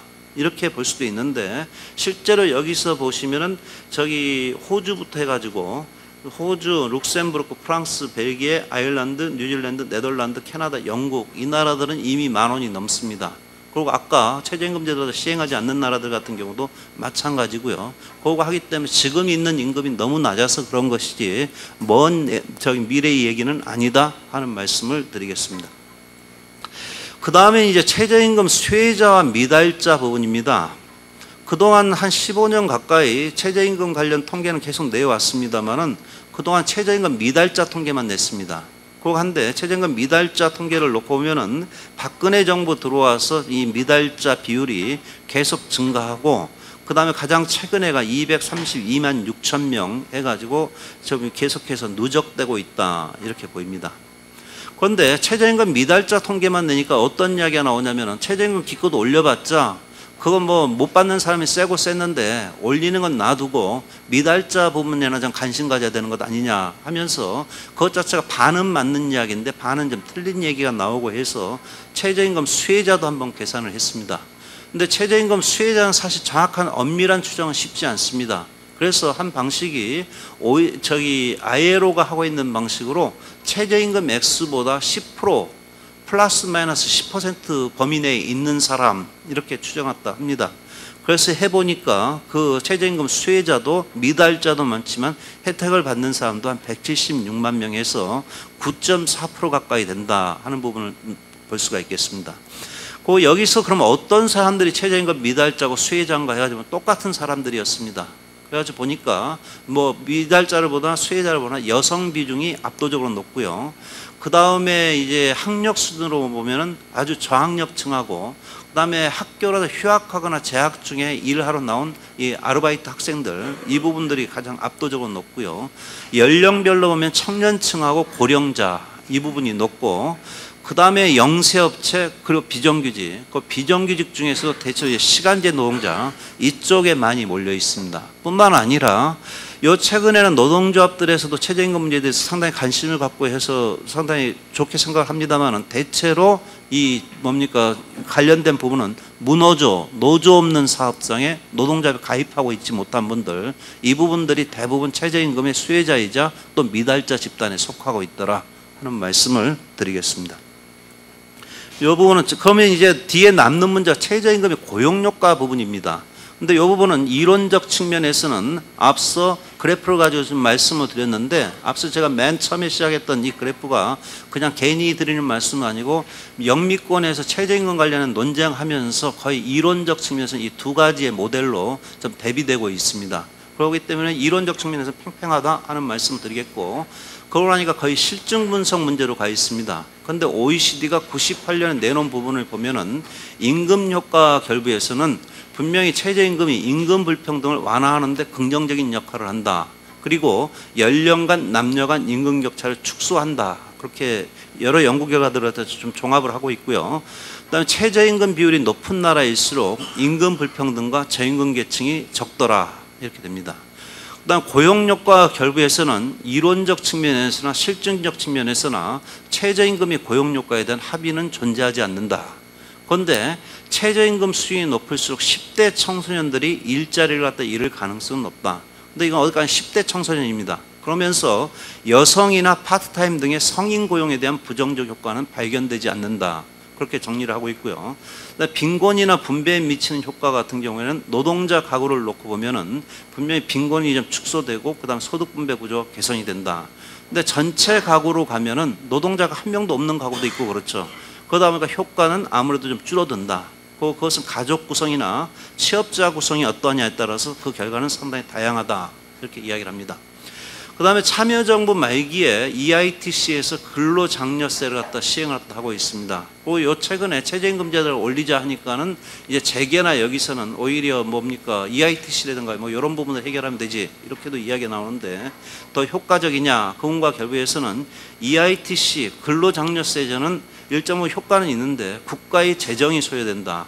그리고 자칫하면 이게 저임금 노동자들을 빈곤의 덫에 빠뜨릴 가능성이 있다. 그 이야기는 다른 게 아니라 네 월급 올리면은 이거 뭡니까 장려세 못 받고 하니까 넌 지금 임금대로 그대로 받고 있어. 그러면은 이제 세제에서 가져오면 되니까 이래 가지고 오히려 저임금 노동자들 빈곤의 덫에 빠뜨릴 가능성이 있다. 그 면에서 최저임금제와 EITC는 상호 보완적으로 운영하는 게 바람직하다. 나름대로 그 당시 결론을 내리고 있다 하는 말씀드리겠습니다. 그 다음에 이제 미국의 경우가 보면은 가장 치열하게 논쟁이 있습니다. 그런데 최저임금의 고용력과 결부해서 앞서 본 것처럼 여성, 파트타임 등 성인 고용에 대한 부정적 효과는 발견되지 않는다. 그러고 10대 연소자 각고로 갖다 얘기하는데 80년대에는 부정적 효과가 있다는 견해가 다수였습니다. 그런데 그게 어느 정도냐 이거 가지고 주로 논란이 있었는데 90년대에 와서는 부정적 효과는 없고 때로는 오히려 긍정적 효과가 있다 이렇게 이야기되고, 그럼에도 불구하고 이후에 계속해서 논쟁은 계속 이어집니다. 카드라는 사람은 계속해서 오히려 긍정적 효과다 이야기하는 거고, 뉴마크다 하는 사람 같으면 계속 내놓는 결과마다 계속 부정적 효과다 이렇게 내놓는 건데, 저는 오히려 체프만이라는 사람이 한 얘기가 맞다 이렇게 봅니다. 이 양반은 뭐라고 했냐면은 이 경제학자들이 밥 먹고 살려고 이제 플러스다 마이너스다 계속 얘기는 하는데, 이게 긍정적이든 부정적이라고 나오든 그 영향이 그다지 크지는 않은 것 같다. 그런다고 하면은 최저임금 제도도 하는 것 자체가 어디까지 임금정책 수단이 고용정책 수단도 아닌데, 이것 자체가 긍정적이든 부정적이든 고용에 미치는 효과가 크지 않다고 하면은 그러면 그걸로 괜찮은 것 아니냐 이렇게 이야기를 하고 있는데, 이 부분이 좀 맞다 이렇게 보이고요. 최근에 보면은 대체로 연구 결과는 최저임금이 고용에 미치는 부정적 영향은 발견되지 않는다는 것 쪽으로 미국 같은 경우에도 모아지고 있다 하는 말씀을 드리겠습니다. 예, 그 다음에 한국의 경우에도 연구 결과는 있습니다만은 그건 마찬가지입니다. 그 면에서 이제 그 부분 건너뛰고요. 이제 자영업자, 한국에서 금년에 최저임금 문제 얘기가 나오니까 10,000원 이러니까 진짜 그렇게 다 올라갈 걸로 생각을 해서 그런지 상당히 갑자기 자영업자 얘기가 좀 많이 나왔습니다. 그런데 여기서 좀 한번 좀 따져봐야 될 것이, 통계청 문항인도 저희가 좀 영 수상하다 좀 그렇게는 보는데, 일단 과거에는 비임금 근로자들을 놓고 보면 고용주, 자영업자, 자영업주 이렇게 분류했다 합니다. 그 자영업자다 하는 부분은 사실은 최저임금하고는 아무 관련이 없는 분입니다. 왜냐하면은 본인 혼자 장사를 하고 있거나 아니면 식구가 같이 하고 있거나 그러기 때문에 최저임금이 오른다고 해서 누구를 고용하고 있는 게 아니기 때문에 아무 관계가 없습니다. 그거 한데 문제가 되는 부분은 고용주죠. 그거 한데 최근에는 통계청 조사표가 바뀌었어요. 그래가지고 고용원이 없는 자영업자, 고용원이 있는 자영업자 이러면서 조사표에서 고용주가 싹 사라졌습니다. 근데 영문 표기는 똑같이 인플로이어 이렇게 하고 있고요. 그런데 이제 자영업자가 금년에 보면 700만이다 뭐다 그런 이야기를 하는데, 일단 두 가지를 다 합쳐도 한 560만, 그 중에서 고용원이 없는 자영업자 400만, 이 부분들은 최저임금하고는 아무 관계없는 분들입니다. 그 고용주가 162만 명. 그런데 이분들은 이제 부분적으로 좀 관련이 되는 부분이고요. 그 면에서 약간 좀 가행 좀 대표되고 있는 것 아니냐 이렇게 봅니다. 근데 여기서 최저임금이 인상되면은 고용주 162만 명의 부담이 느는 것은 사실이다 이렇게 보는데, 하지만 이거는 골목상권 보호나 카드 수수료 인하나 적정 하도급 단가 보장 등의 경제 민주화를 통해서 해결해야 하며, 사람에게 일을 시키면 생활하는 데 필요한 임금을 지불해야 한다는 대원칙까지 훼손해서는 아니 되는 것 아니냐 이렇게 보이고요. 앞서 말씀드렸습니다만 최저임금이 인상되더라도 자영업자 400만 명은 전혀 부담이 늘지 않는다. 거기다가 자영업자나 또 영세 고용주도 마찬가지일 겁니다. 그 자녀나 또 배우자는 대부분 저임금 노동자로 일하고 있고 그런 경우도 많고 하기 때문에 이분들의 경우는 오히려 최저임금 수혜자가 아니냐. 그 최저임금을 딱 올리자 하는 것 같은 경우에 금년 같은 경우에 저임금 노동자의 생활 보호도 있습니다만은 내수 진작이라든가 소득주도 성장 모델하고도 맞물려서 얘기가 나온 건데, 그 면에서 최저임금 인상으로 내수가 진작되면은 결국은 고용주나 자영업자 모두 수혜자가 되는 것 아니냐 하는 면에서 이 부분은 좀 대립적으로 볼 필요가 없겠다 이런 생각을 합니다. 그 다음에 마지막으로 최저임금이 내년도께 6,030원 일단 이렇게 정해지고 나니까, 그 다음에 최근에 언론에서 관심은 이제 최저임금 위반 문제로 이제 많이 옮겨가고 있는 것 같습니다. 그거 한데 아까 230만 명 해서 법정 최저임금을 상당히 안 지키고 있는데, 그럼 그 이유가 뭐냐 이겁니다. 첫 번째로 나올 수 있는 얘기가 최저임금 수준이 높아서다. 이 부분은 제가 그냥 하는 얘기가 아니라 MB정부 마지막 노동부 장관을 하셨던 분이 당시 인사청문회 때 이렇게 답변할 때 했던 것을 제가 기억을 합니다. 근데 최저임금 수준이 높아서다. 그런데 이건 국민 대다수가 전혀 아니다. 그렇게 이야기를 할 겁니다. 제가 보기에는 그건 전혀 아니고요. 안 지켜도 되니까 안 지키고 보는 거다. 그렇게 봅니다. 그건 뭐냐면은 저는 이제 보면은 MB 정부 때 비즈니스 프렌들이 그런 이야기를 또 했는데 대체로 후진국에서 보면은 많이 나오는 양상이 기업을 갖다 이롭게 해준다 하려고 해도 뭔가 법제도를 갖다 바꿔서 뭔가 기업에게 유리한 방향으로 하는 것은 어느 나라는 여야가 있고 또 사회적으로 이익 집단이 있고 하기 때문에 그게 쉽지가 않더라. 그러다 보니까 인도라든가 이런 후진국에서 많이 나타나는 것이 이제 기업을 갖다 도움을 준다 해가지고 기업이 법을 안 지켜도 눈 감아주는 식으로 가는 경우들이 좀 상당히 나타나고 있다 이렇게 봅니다. 뭐 다른 나라 논문을 봐도 그런 이야기들이 나오는데요. 한국의 경우 역시 마찬가지다. 기업 규제 완화 차원에서 거의 법과 원칙을 방기하고 있기 때문이 아니냐 이렇게 봅니다. 그 면에서 소우자라는 사람이 이게 인도 여자인데요. 이분이 한 것 같은 경우에는 중요한 건 입법이 아니라 집행이다. 엄격한 입법과 더불어서 집행도 중요하다. 그리고 법률을 제대로 집행하지 않음으로써 구조조정을 지금 뒷받침하고 있는 것 아니냐 이렇게 얘기를 하고 있는데 제가 보기에는 이건 한국 역시 마찬가지 아니냐 이렇게 보입니다. 그 면에서 법을 갖다 이롭게 만드는 것도 중요하지만 있는 법이 제대로 집행되도록 하고 제대로 해석하게 하는 것이 중요하겠다 이렇게 봅니다. 그리고 ILO에서도 뭐라고 하고 있냐면은 최저임금 준수는 근로감독관이 얼마나 사업장을 자주 방문하느냐, 그 최저임금을 지키지 않았을 때 벌칙 수준이 어떠하냐 하는 거에 따라 다르다. 그 근로감독 행정이 취약하고 벌칙 수준이 낮으면 종이호랑이가 된다. 그렇게 얘기를 하고 있습니다. 근데 제가 볼 때는 딱 두 가지 원인 때문이다. 하나는 일단 근로감독이 제대로 이루어지지 않고 있다 하는 부분이 한 가지가 있겠고요. 또 한 가지는 업주 입장에서는 안 지켜도 아무런 불이익이 없기 때문에 일단 안 지키고 본다 이렇게 봅니다. 그 부분 자체는 문제가 되면 그때 가서 밀린 것 주면은 시정 조치됐다 해가지고 모든 것은 다 끝나기 때문에 일단 안 지켜서 손해볼 거 없는 것 아니냐 좀 이렇게 보이고요. 그리고 한데 그래도 이제 도저히 안 지키고 시정 조치를 안 하는 경우에는 노동부가 검찰로 이첩을 합니다. 그런데 검찰로 가면은 노동부에서도 마찬가지입니다만 다른 체불 건수에 비하면 최저임금이 액수가 그리 많은 건 아니거든요. 그러다 보니까 대체로 경미하게 처리되기도 많고 그렇게 되는데 여기서 그러다 이제 법원까지 간 걸 보면은 거의 선고유예, 그다음 집행유예 이렇게 되고 벌금 같은 경우도 한 5년 동안 해서 한 45건 정도 나옵니다. 거의 별로 없는 거고요. 그 다음에 벌금 액수도 보니까 평균에서 한 88만 원, 그 최대 뭉개 1000만 원 이 정도 나옵니다. 그러니까 일단은 안 지키고 봐서 손해볼 게 없겠다. 이런 믿음이 계속 누적되다 보니까 계속해서 최저임금 미달자가 한 230만 가까이 계속해서 변함이 없는 것 아니냐 이런 생각을 합니다. 그다음 마지막으로 최저임금제 개선 방안에서 다른 부분은 뭐 저희 건너뛰고요. 일단 제가 볼 때는 저겁니다. 하다못해 우리가 차를 몰고 가다 교통신호를 갖다 위반해도 범칙금 물고 과태료 갖다 옵니다. 근데 최저임금 같은 경우 위반을 해도 아무 문제가 없습니다. 이건 좀 문제 있는 것 아니냐. 그 면에서 일단 과태료라도 물려야 되는 것 아니냐 이렇게 봅니다. 근데 이렇게 이야기하니까 노동부도 일단 그 과태료 물리는 것을 법안을 갖다 지금 제출을 해놨습니다. 한데 그러면서 노동부는 그 부분을 갖다 도입하되 대신 지금 형사처벌 조항을 또 없애자 그것을 안으로 내놓고 있습니다. 한데 제가 보기에는 형사처벌 조항은 그대로 있어야 된다. 그거는 일단은 최저임금을 이후에도 2번, 3번 반복하는 사업주의 경우에는 그 경우에는 일정하게 제재가 가해져야 되는 것 아니냐 이렇게 봅니다. 신사의 나라라고 하는 영국의 경우 같은 경우에도 최저임금위원회가 계속하는 게 일단 형사 기소에 충분한 인력을 배치할 것을 계속 공고하고 그럽니다. 그 부분에 있어가지고 그 같은 부분이 필요하겠다.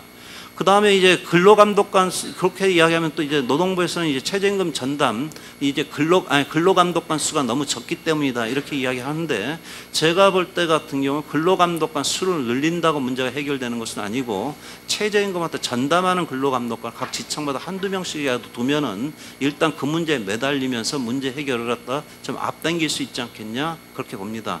그 말씀은 뭐냐면은 이게 최저임금 자체가 워낙 건수도 많고 그 다음에 저기 액수는 얼마 안 되고 하니까 아마 근로감독관들 같은 경우 다른 큰 거 하다 보면 거의 이건 뒷전으로 밀리기 십상이겠다. 그러면 전담이 필요하겠다. 일단 이런 생각을 한다 하는 말씀을 드리겠습니다. 이상으로 제 발표 마치도록 하겠습니다. 예.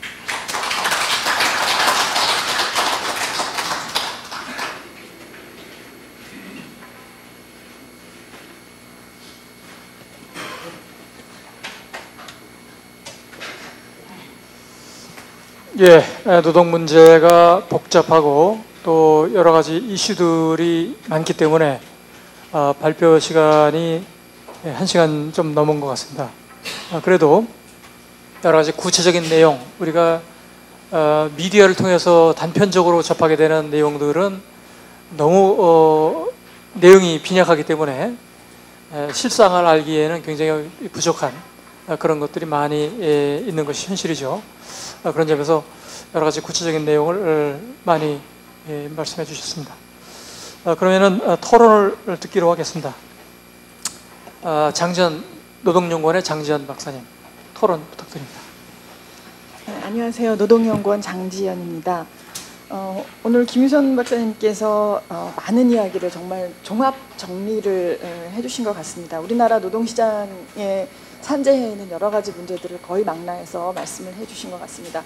기본적으로 저는 김유선 박사님하고 거의 늘 좀 비슷한 의견을 가진 사람이기 때문에 어떤 의미에서는 토론자로는 조금 부적합한 사람일 수도 있겠습니다. 선생님께서 말씀하신 대부분의 내용을 이제 전적으로 동의하고 뿐만 아니라 선생님께서는 늘 그 이전에 많은 그 연구자들이 궁금해했지만 직접적으로 데이터 분석해가면서 중요한 숫자들 만들어내는 일들을 잘 못하는 와중에 김유선 선생님께서 그 역할을 늘 해주신 분이라 늘 감사하게 생각을 하고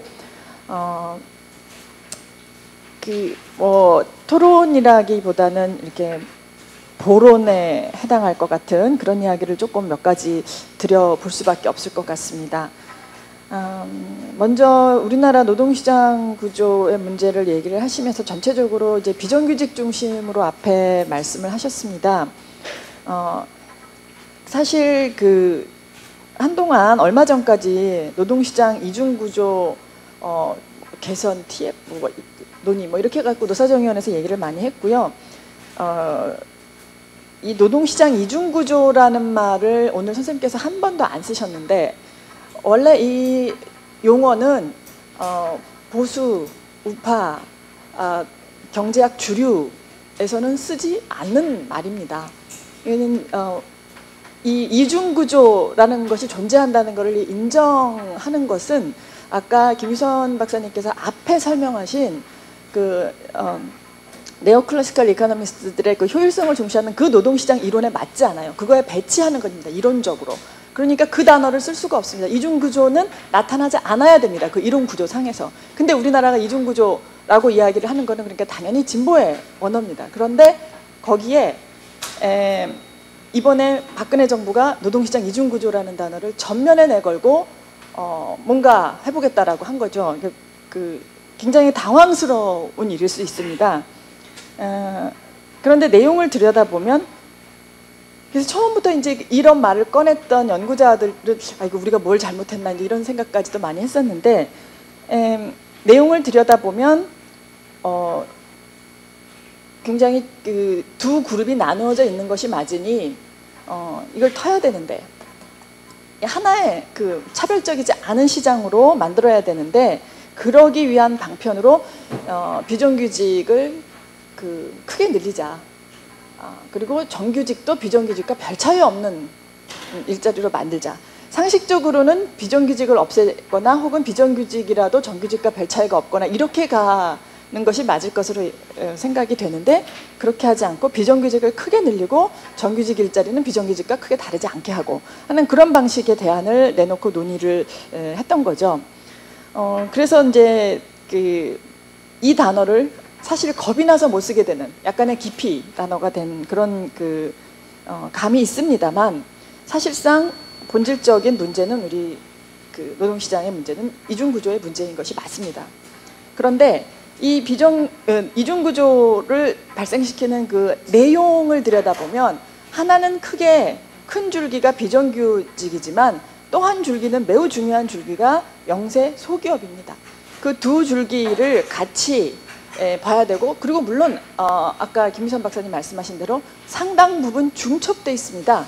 이 부분은 영세 소기업에 있는 노동자들은 비정규직이라는 그런 말이죠. 그래서 상당 부분 중첩되어 있으나 그 대기업의 비정규직 문제를 해결하는 방법과 영세 소기업의 비정규직을 해결하는 방법이 다를 수 있기 때문에 이거는 두 축을 같이 고민하면서 가야 되지 않느냐 하는 그런 그 생각을 가지고 있습니다. 근데 어쨌거나 현상에 대해서는 그 정도로 약간의 보완의 말씀을 드리고자 하고 그러면 왜 이런 그 노동자들이 크게 처우 면에서나 뭐 여러 가지 안정성 면에서 크게 차이가 나는 두 그룹으로 나뉘게 되었는가 하는 좀 근본적인 질문, 그런 것을 한번 던져볼 필요가 있지 않나 하는 생각이 듭니다. 이게 정말 누구도 피할 수 없는 본질적인 문제인지, 아니면 정책적으로나 뭐 조금 우리나라가 잘못 어떤 그 정책을 추진해서 그런 건지, 뭐 이런 문제를 한번 검토할 필요가 있는 건데, 물론 예상하시겠지만 답은 뭐 그 두 가지 다입니다. 구조적인 문제, 근본적인 제약 조건이 있는 것은 사실이나 우리나라가 과도하게 심하다면 우리가 뭔가 더 잘못한 것이 있는 거겠죠. 뭐 많이 들으셨겠지만 세계화, 탈산업화, 컴퓨터화, 이게 거스를 수 없는 대세인 것이 맞습니다. 그리고 이 세 가지 조건은 노동시장을 크게 둘로 나뉘게 하는 근본적인 메커니즘이 맞습니다.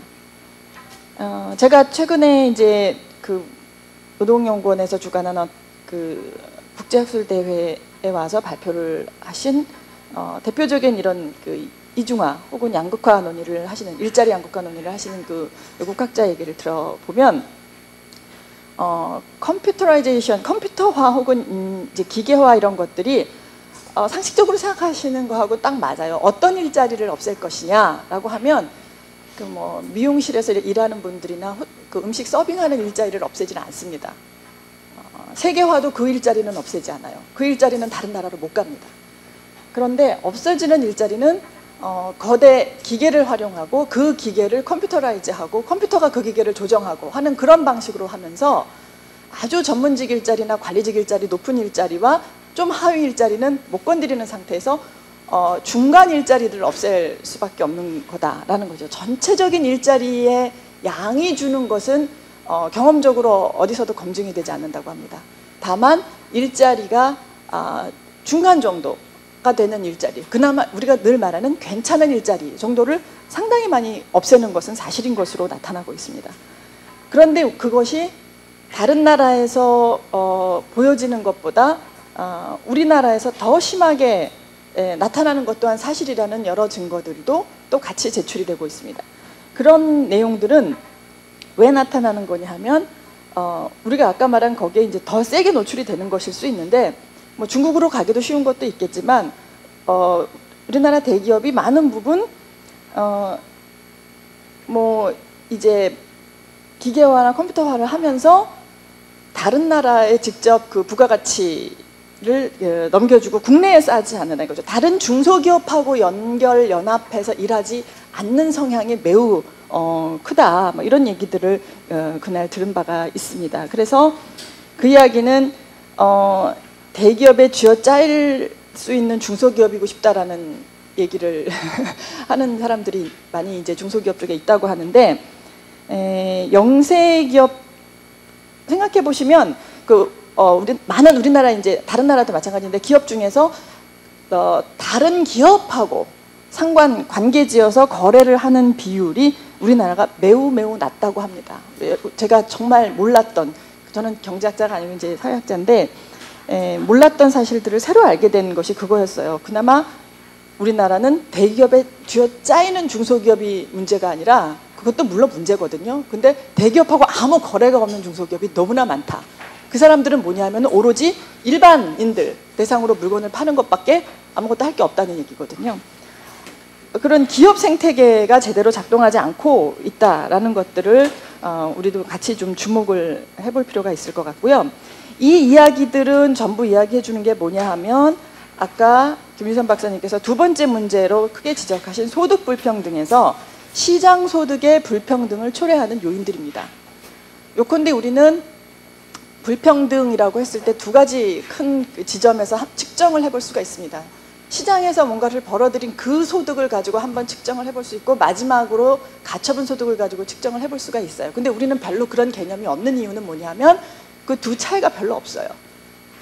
그래서 별 생각이 없지만 중요한 건 그 두 시점에서 측정을 해야 되는데, 지금까지 논의된 이런 많은 것들은 1차적으로 시장 소득을 불평등하게 하는 많은 요인들입니다. 아까 소득 10%, 상위 10% 비율이 10%가 차지하는 소득이 굉장히 많이 빠르게 늘어났다라는 것을 보여주시면서 옆에 1% 그림은 그거에 비해서는 가파르지 않았던 것을 여러분 아마 유심히는 안 보셨을지 모르겠습니다.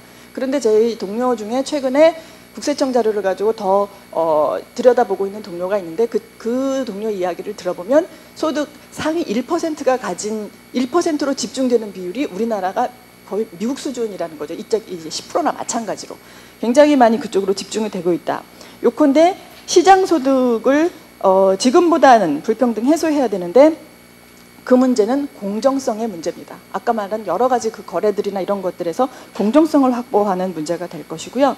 그 다음에 두 번째 차원에서 이야기하는 가처분 소득에서의 공정성 문제는 조세와 재분배, 국가가 지불하는 여러 가지 지원 제도를 통해서 다시 한번 돼야 되는 거겠죠.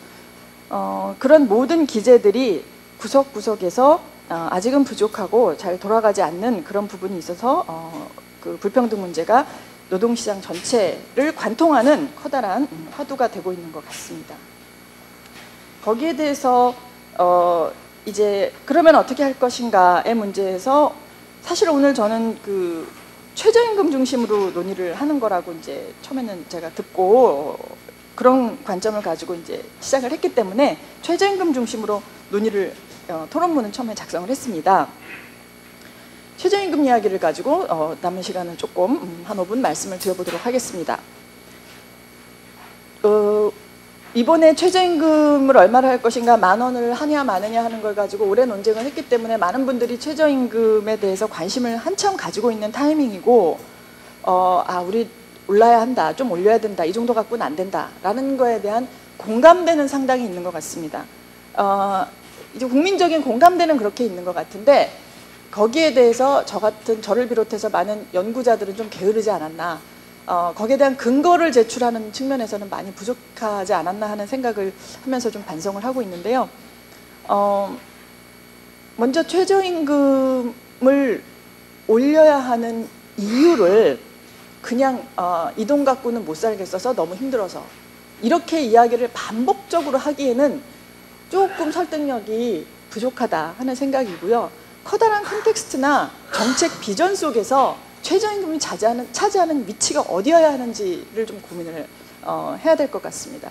요즘은 이제 그 ILO에서 주도하는 그 웨이지-레드 그로스, 이제 소득주도 성장이나 임금주도 성장, 그 컨텍스트에서 최저임금을 바라보는 그런 구도가 대충 자리를 잡고는 있습니다. 그런데 그 구도 하에서 임금주도 성장이나 혹은 소득주도 성장이라고 하면 단골로 나오는 메뉴는 그냥 최저임금이거든요. 그러니까 최저임금 이외에 다른 이야기가 사실 별로 준비되어 있지 않고, 그리고 그걸 가지고 정말 성장까지 갈 수 있느냐에 대해서 충분한 그 논리적인 혹은 경험적인 뒷받침은 아직 많이 부족한 상태가 아닌가 싶습니다. 또 두 번째로 지금 최저임금 논의를 할 때 먼저 생각해 보고 싶은 것이, 최저임금 논의는 막상 이렇게 닥쳐서 해보면 상대가 있는 거더라고요. 절대적으로 많은 사람들이 원하잖아, 이게 아니라 논의의 장 안에서 이게 상대가 있는 거구나, 반대하는 분명한 입장을 가진 사람들이 있는 상황에서 그들을 설득시키고 바꿔내야 되는 상당히 정치의 영역인 것이라는 거죠.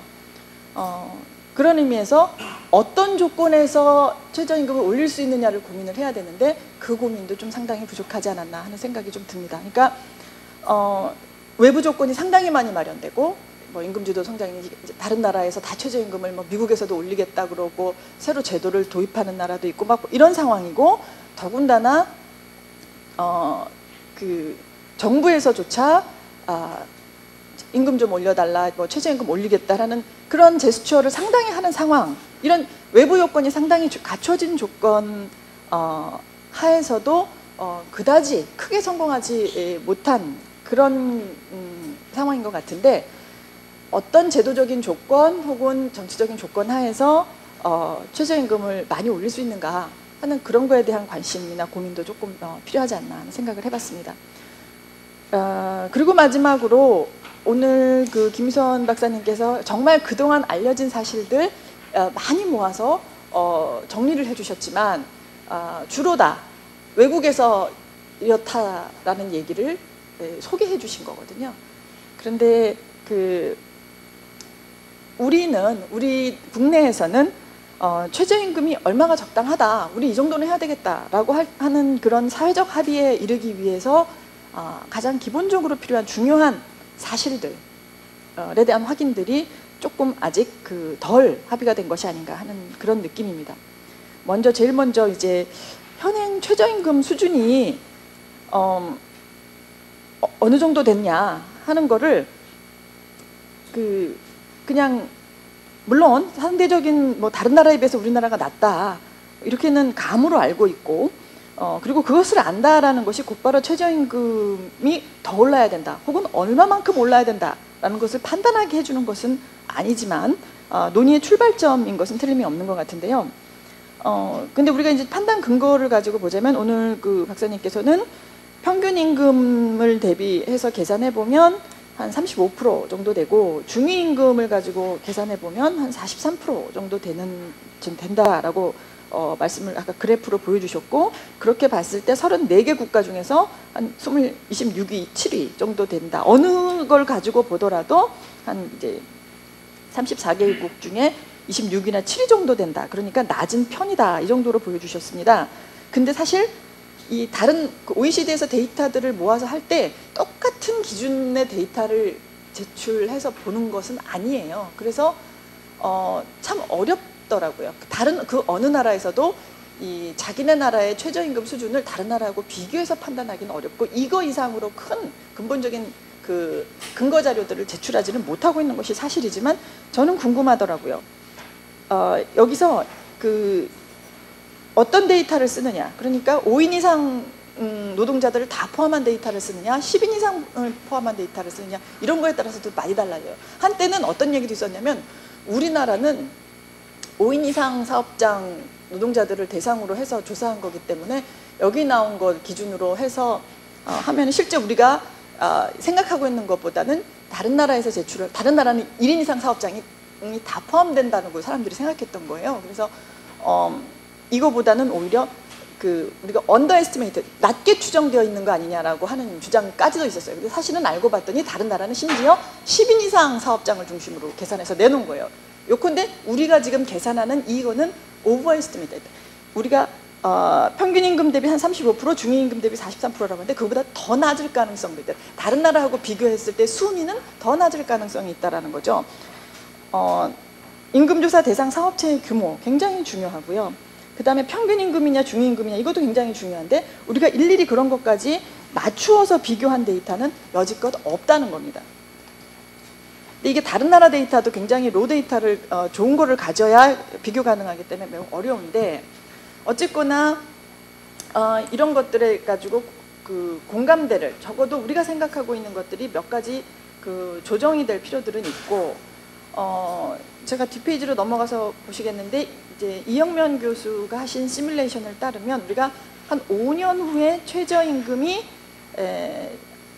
임금의 50% 정도, 평균임금 혹은 중위임금의 50% 정도를 달성하자라고 하려면 어떻게 해야 되느냐라고 했을 때, 평균임금의 50% 달성하려고 그러면 한 13%씩 매년 5년 동안 올려야 되고요. 중위임금을 가지고 한 50% 하려고 그러면 한 매년 8.2%씩 올리면 된다고 시뮬레이션 결과를 내놓고 있어요. 얼마나 큰 차이입니까? 우리 이번에 8.3% 올렸는데 이거면 됐다라고 하는 사람도 있을 수 있는 거고, 아니 13%는 올려야지 이거 갖고 되느냐라고 하는 사람도 있을 수 있는 거죠. 똑같이 50%를 선으로 가지고 있다 하더라도 우리가 어떤 기준을 가지고 계산하느냐에 따라서 이렇게 차이가 날 수 있는 거라는 거죠. 그리고 또 한 가지 중요한 기준 중에 하나가 돼야 된다고 생각하는 것은 우리 그 공공부조 수급 기준이 되는 최저생계비와의 관계 또 저는 한번 검토해봐야 되지 않나 하고 생각합니다. 그 오상봉 박사가 최근에 낸 그 발표에 따르면 최저임금 안팎 혹은 그 미만을 받는 세대주의 60% 이상이 외벌이로 가계를 유지하고 있고 이들의 평균 가구 원수 2.5명이라고 나왔어요. 그런데 2015년 최저생계비 복지부가 이 기준을 가지고 그 공공부조 지급하는 그 기준이 생계급여를 지급하는 그 기준이 뭐냐면 2인 가구 105만 원, 3인 가구 136만 원이에요. 가구가 뭐 2인이 혼자 혈혈단신 혼자 사는 사람, 처자식 부모 없는 경우가 아니라면 그냥 그 공공부조 받는 게 나은 상황이라는 얘기거든요. 최저임금으로 그 209시간을 풀로 다 일을 했을 때 116만 원 나오는 게 계산이 되는 거니까 이런 비슷한 연구들을 제가 다른 나라하고 이렇게 맞춰가지고 하는 데이터베이스를 만드는 적이 있는데 그때 해외 연구자들이 저한테 이메일로 물어왔습니다. 이런 최저임금 가지고 어떻게 저임금, 가난한 사람들을 노동시장으로 끌어낼 수 있느냐, 이해가 안 간다라는 거였거든요. 우리나라가 그렇다고 해서 그 최저생계비 기준이 높으냐? 그렇지 않거든요. 다른 나라보다 절대 높지 않고 낮은 편이거든요. 다만 그래서 저도 고민에 빠졌죠. 어떻게 이런 상황이었지? 정말 그걸 대비해서 생각을 그 전에 안 해봤었어요. 오로지 방법은 하나밖에 없었는데 공공부조를 다 주지 않는 거예요. 여러 가지 핑계를 대서. 실제로 한 4분의 1이나 3분의 1밖에 안 주거든요. 나머지는 뭐 부모가 있다, 자식이 있다, 누가 있다, 차를 가지고 있다 등등 이유로 안 주는 거거든요. 그런 방법으로 내가 어차피 공공부조를 원래는 법에는 정한 대로 이제 줘야 되지만 대원칙상 헌법상 줘야 되지만 안 주고 그래서 못 받을 것 같으니까 나가고 이거밖에 없는 공공부조와 최저임금의 상식적이고 균형적인 관계를 설정을 해서 사람들이 합리적으로 판단해서 일하게 하는 그런 구조는 지금 아닌 것이다 하는 것입니다. 그다음에 두 번째로는 우리가 최저임금의 효과에 대해서는 국내에서도 뭐 연구는 하고 뭐 계산은 조금 하기는 하는데 제가 보기에는 많은 경제학자들은 그동안 국내외를 막론하고 사실상 오로지 이 문제에만 매달렸다고 해도 과언이 아닙니다. 최저임금의 고용효과, 그냥 효과도 아니고 고용효과. 최저임금이 전체 고용을 얼마나 줄일 것인가에만 매몰되어 있었다라고 해도 과언이 아닌데 더 연구가 되어야 될 부분은 뭐냐 하면 최저임금을 올렸을 때 누가 얼마나 혜택을 보느냐 이런 거에 대한 연구 별로 없다는 거죠. 제가 최근에 이제 그 ILO에서 하는 컨퍼런스에 가서 보니까 어떤 연구를 하냐면 임금 수준을 이렇게 구역별로 나눠 놓고 정말 최저임금 미만인 사람들만 이익 본다고 아무도 생각 안 하는 거예요. 그보다 조금 더 높고 그보다 조금 더 높은 한 전체 노동자들의 거의 100%가 다 이익을 본다라는 그런 그 연구도 있고 한 60%까지 이익을 본다라는 연구도 있고 구간별로 얼마까지 이익을 본다라는 그런 연구들이 상당히 많이 최근에 진행이 되고 있는 것 같습니다.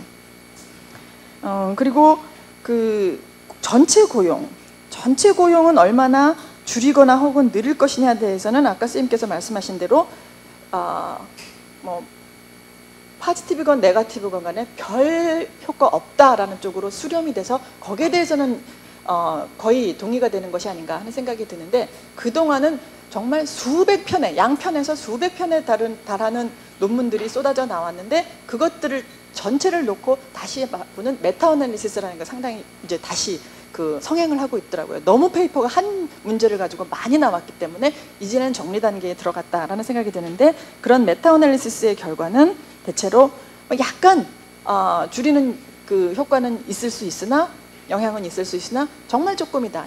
뭐 수치상으로 보면 0.09 그 해석하기는 좀 쉽지 않습니다만 별 차이가 없다 하는 그런 내용으로 수렴이 되고 있으니 거기에 대해서는 이제 그만 연구해도 되지 않겠나 하는 생각을 저는 좀 들고요. 그보다는 그 지금 자영업에 미치는 영향이나 소비에 미치는 영향을 고려하면서 전체 경제 성장에 미치는 영향에 대한 연구는 좀 더 많이 필요할 것 같고 이때 반드시 고려되어야 될 것이 저는 준수율인 것 같습니다. 최저임금을 올렸으니 이렇게 될 것이다 라고 하는데 절대 그렇게 되지 않죠. 안 지키니까요. 그래서 그 얼마만큼 실제로 준수될 것인가를 고려한 효과 분석, 이런 것까지 가려면 상당히 어려운 문제가 아닌가 하는 생각이 들고요. 그 다음에 준수율에 대해서는 제가 선생님 오늘 발표를 들으면서 오늘 든 생각인데 되게 좀 아이러니컬한 느낌이 들었는데, 준수율은 우리나라가 가장 정확하게 늘 숫자로 말하고 다니는 것 같아요. 밖에 나가서 얘기해보면 잘 사는 나라 사람들도 자기네 나라 준수율을 말 못하고요. 못 사는 나라 사람들도 자기네 나라 준수율을 말 못해요. 우리는 말하잖아요. 미준수율 12%. 근데 이런 통계가 왜 선진국에서는 안 나올까 생각해보니까 선진국에서는 철저하게 미준수하는 데는 인포멀 섹터, 숨어 있어요. 얼마 안 되고. 얼마 안 되는 숨어 있는 섹터에서 미준수가 발생하는 것인 것 같고, 그 다음에 이제 못 사는 나라 쪽에서는 전체적인 통제가 안 되고 행정 인프라가 구축이 안 됐으니까 모르는 거겠죠. 그래서 우리가 비교적 정확한 수치를 막 들이대면서 얘기를 할 수 있는 나라네라는 것을 느꼈는데, 이 준수율을 높일 수 있는 효과적인 방법이 뭔가에 대한 고민이 우리 다 같이 있지만, 아까 영국의 로웨이지 커미션이라는 데서 제안한 것들을 보면은 주로 정말 숨어있는 인포멀 섹터에 있는 숨어있는 미준수를 찾아내는 거를 제안을 하고 있잖아요. 근데 우리는 그냥 길거리에서 알바 아무나 붙잡고 물어봐도 다 미준수인 거죠. 그런 것들을 생각하면 너무나 법 안 지키는 것에 대해서 이게 별거 아닌 법이 그야말로 경범죄가 된 그런 문제가 돼서 좀 접근 방식이 달라야 되지 않겠나 하는 그런 생각도 해봅니다.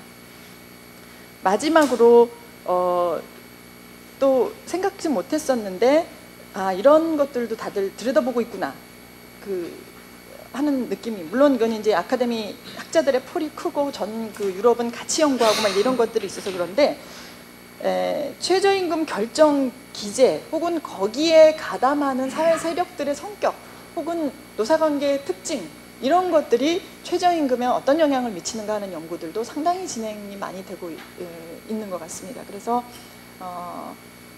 그런 것들을 좀 기본적으로 깔고, 우리나라에서는 그러면 어떤 결정 기제를 갖는 것이 장기적으로 안정적인 최저임금을 가져가기 위한 필요한 조건이 되겠는가 하는 그 고민도 추가적으로 해봐야 될 것 같습니다. 네, 이상입니다. 네, 감사합니다. 여러 가지 추가적인 내용들이, 좋은 내용들이 많이 논의가 된 것 같습니다. 저희가 시간이 많지가 않아가지고 간단하게 답변을 해주시고요. 한 1, 2분 내로. 그 질문을 제가 많이 받을 수 있는 조건이 아니기 때문에요. 질문을 2분만 받도록 하겠습니다. 간단하게 좀 짧게 해주십시오. 먼저 소개를 해주시고요. 저는 법률 소비자 연맹의 운영위원장을 맡고 있고요. 실질적으로 중소벤처기업 2회사를 운영을 해오고 있습니다. 그래서 필드에서 느끼는 문제점은 누구보다도 많이 제가 가 있는데요. 지금 우리 발췌하시는 박사님과 패널 나오신 분이 같은 내용을 가지고 계시기 때문에 제가 먼저 이렇게 질문을 드리려고 합니다.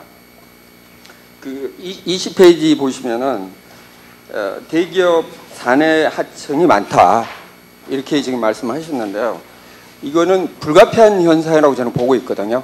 왜 그러냐면은 대기업이 새로운 아이템이 이제 오다를 받았다든가 갑자기 많은 오다가 들어왔을 때 그 인력을 다 채용할 수가 없습니다. 구조조정을 못하기 때문에 이런 문제가 있는데, 그 문제를 정기적으로 채용했을 때는 그 여파는 다 하청업체로 가고 있다는 겁니다.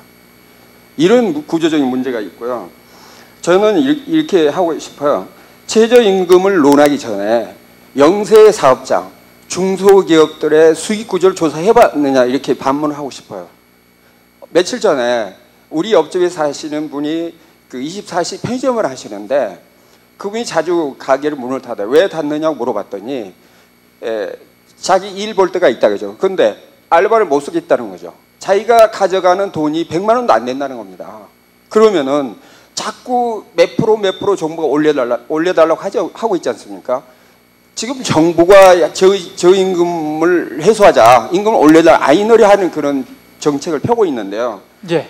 아니 제가 중요한 것 때문에 이런 문제가 해결되지 않고서는 안 된다고 보고 있고요. 네. 그리고 내가 하나를 이 자리에서 내가 이제 공포를 하겠는데요. 지금 최근에 받은 건데요.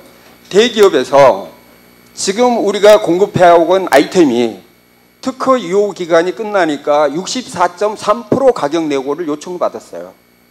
예? 그러면 중소기업이 성장할 수 있는 방법은 오직 차별화된 기술이거든요. 그 기술을 대기업들이 인정하지 않고 있다는 것과 또 최근에 대기업이 제가 2개 대기업을 운영을 하고 관계를 하고 있는데요. 한 대기업에서는 최근에 온 겁니다. 가격 내고를 28%를 요구를 해, 27%를 요구를 했어요.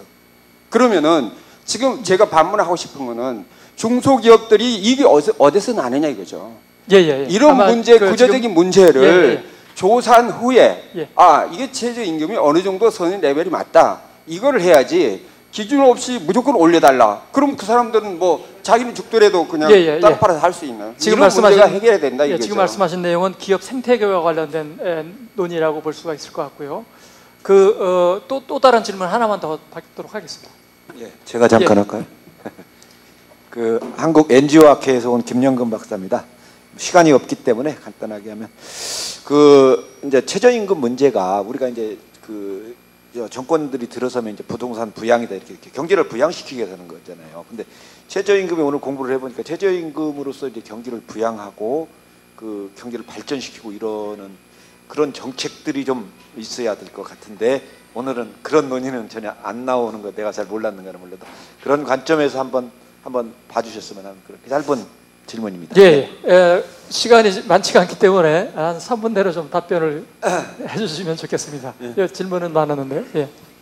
좀 전에 첫 번째 질문하신 거에서 전적으로 동의하는 건 저겁니다. 그러니까 대기업과의 원하청 관계 거래에서 상당히 불공정 거래가 행행하고 있다 하는 면에서는 저희 역시 그건 전적으로 상당히 큰 문제다 이렇게 보는데 그 부분이 일단 해소돼야 최저임금도 올릴 거 아니냐 이렇게 보시는 거에 비해서 저희가 볼 때 같은 최저임금이라도 올려야 이 부분이 최저임금이 그리고 제대로 지켜지도록 만들어야 대기업에서 같은 경우에도 그 선은 줘야 이게 밑에가 굴러갈 수가 있을 테니까요. 그 면에서 같은 경우에 이제 최저임금을 갖다 끌어올려야 그나마 그 문제를 해소하기 위해서도 원화청 간의 불공정 거래 문제라도 해소해야 된다는 문제의 필요성이라든가 이런 부분이 더 절박하게 제기될 수도 있는 것 아니냐 일단 이렇게 생각을 하고요. 그렇기 때문에 뭐 서로 그 문제의 원인이 났다 보는 것에서는 이견은 없는데 일단 해법에 있어서는 선후에 있어서는 차이가 있을 수가 있다 이렇게 보입니다. 어떻게 보면은 중소기업들 같은 게 어려운 사정이 있는데 그럼에도 불구하고 대기업한테는 당할 건 다 당하면서 오히려 이렇게 그러다 보니까 어떻게 보면 가장 손쉽게 비용을 깎을 수 있는 구조로 노동자들 부분에 대해서 갈수록 이렇게 저임금에다가 이런 형식으로 대처하는 것 아니냐 이렇게 보이고 그런 면에서 바닥으로 계속해서 밀고 내려가는 막기 위해서라도 최저임금이라든가 이런 걸 통해 가지고 이 이하로는 더 이상 내려갈 수 없다. 그 부분을 갖다 해야 그나마 원화청 간의 불공정 거래를 갖다 개선하는 문제도 그렇고 또 이제 대기업에서 같은 경우도 단가를 갖다 할 때 최저임금은 일단 그건 줘야 되는 걸로 해서 배정을 갖다 한다든가 그런 형태로 갈 수 있는 것 아니냐 좀 일단 이런 생각을 하고요. 그런 면에서 좀 선후 관계의 차이지 문제다 보는 거에서 차이는 아니다 일단 이런 생각을 합니다.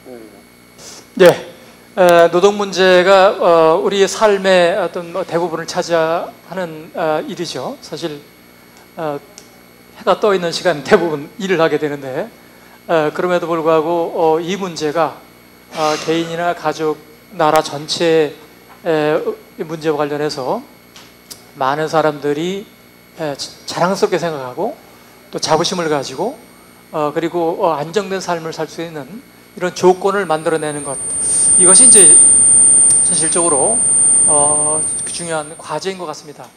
그리고 오늘 논의는 한국 사회의 노동 문제가 지금 말씀하신 것처럼 여러 가지 비정규직 그다음에 최저임금 이런 문제들이 어떻게 조금 더 경제적으로도 성장을 이룰 수 있고 또 나름대로 개인이나 가족의 삶도 안정적으로 유지될 수 있는 그런 조건을 만들어내느냐 제도적인 모색을 하느냐, 이 과정에서 중요한 어떤 문제 제기가 있었던 것 같습니다.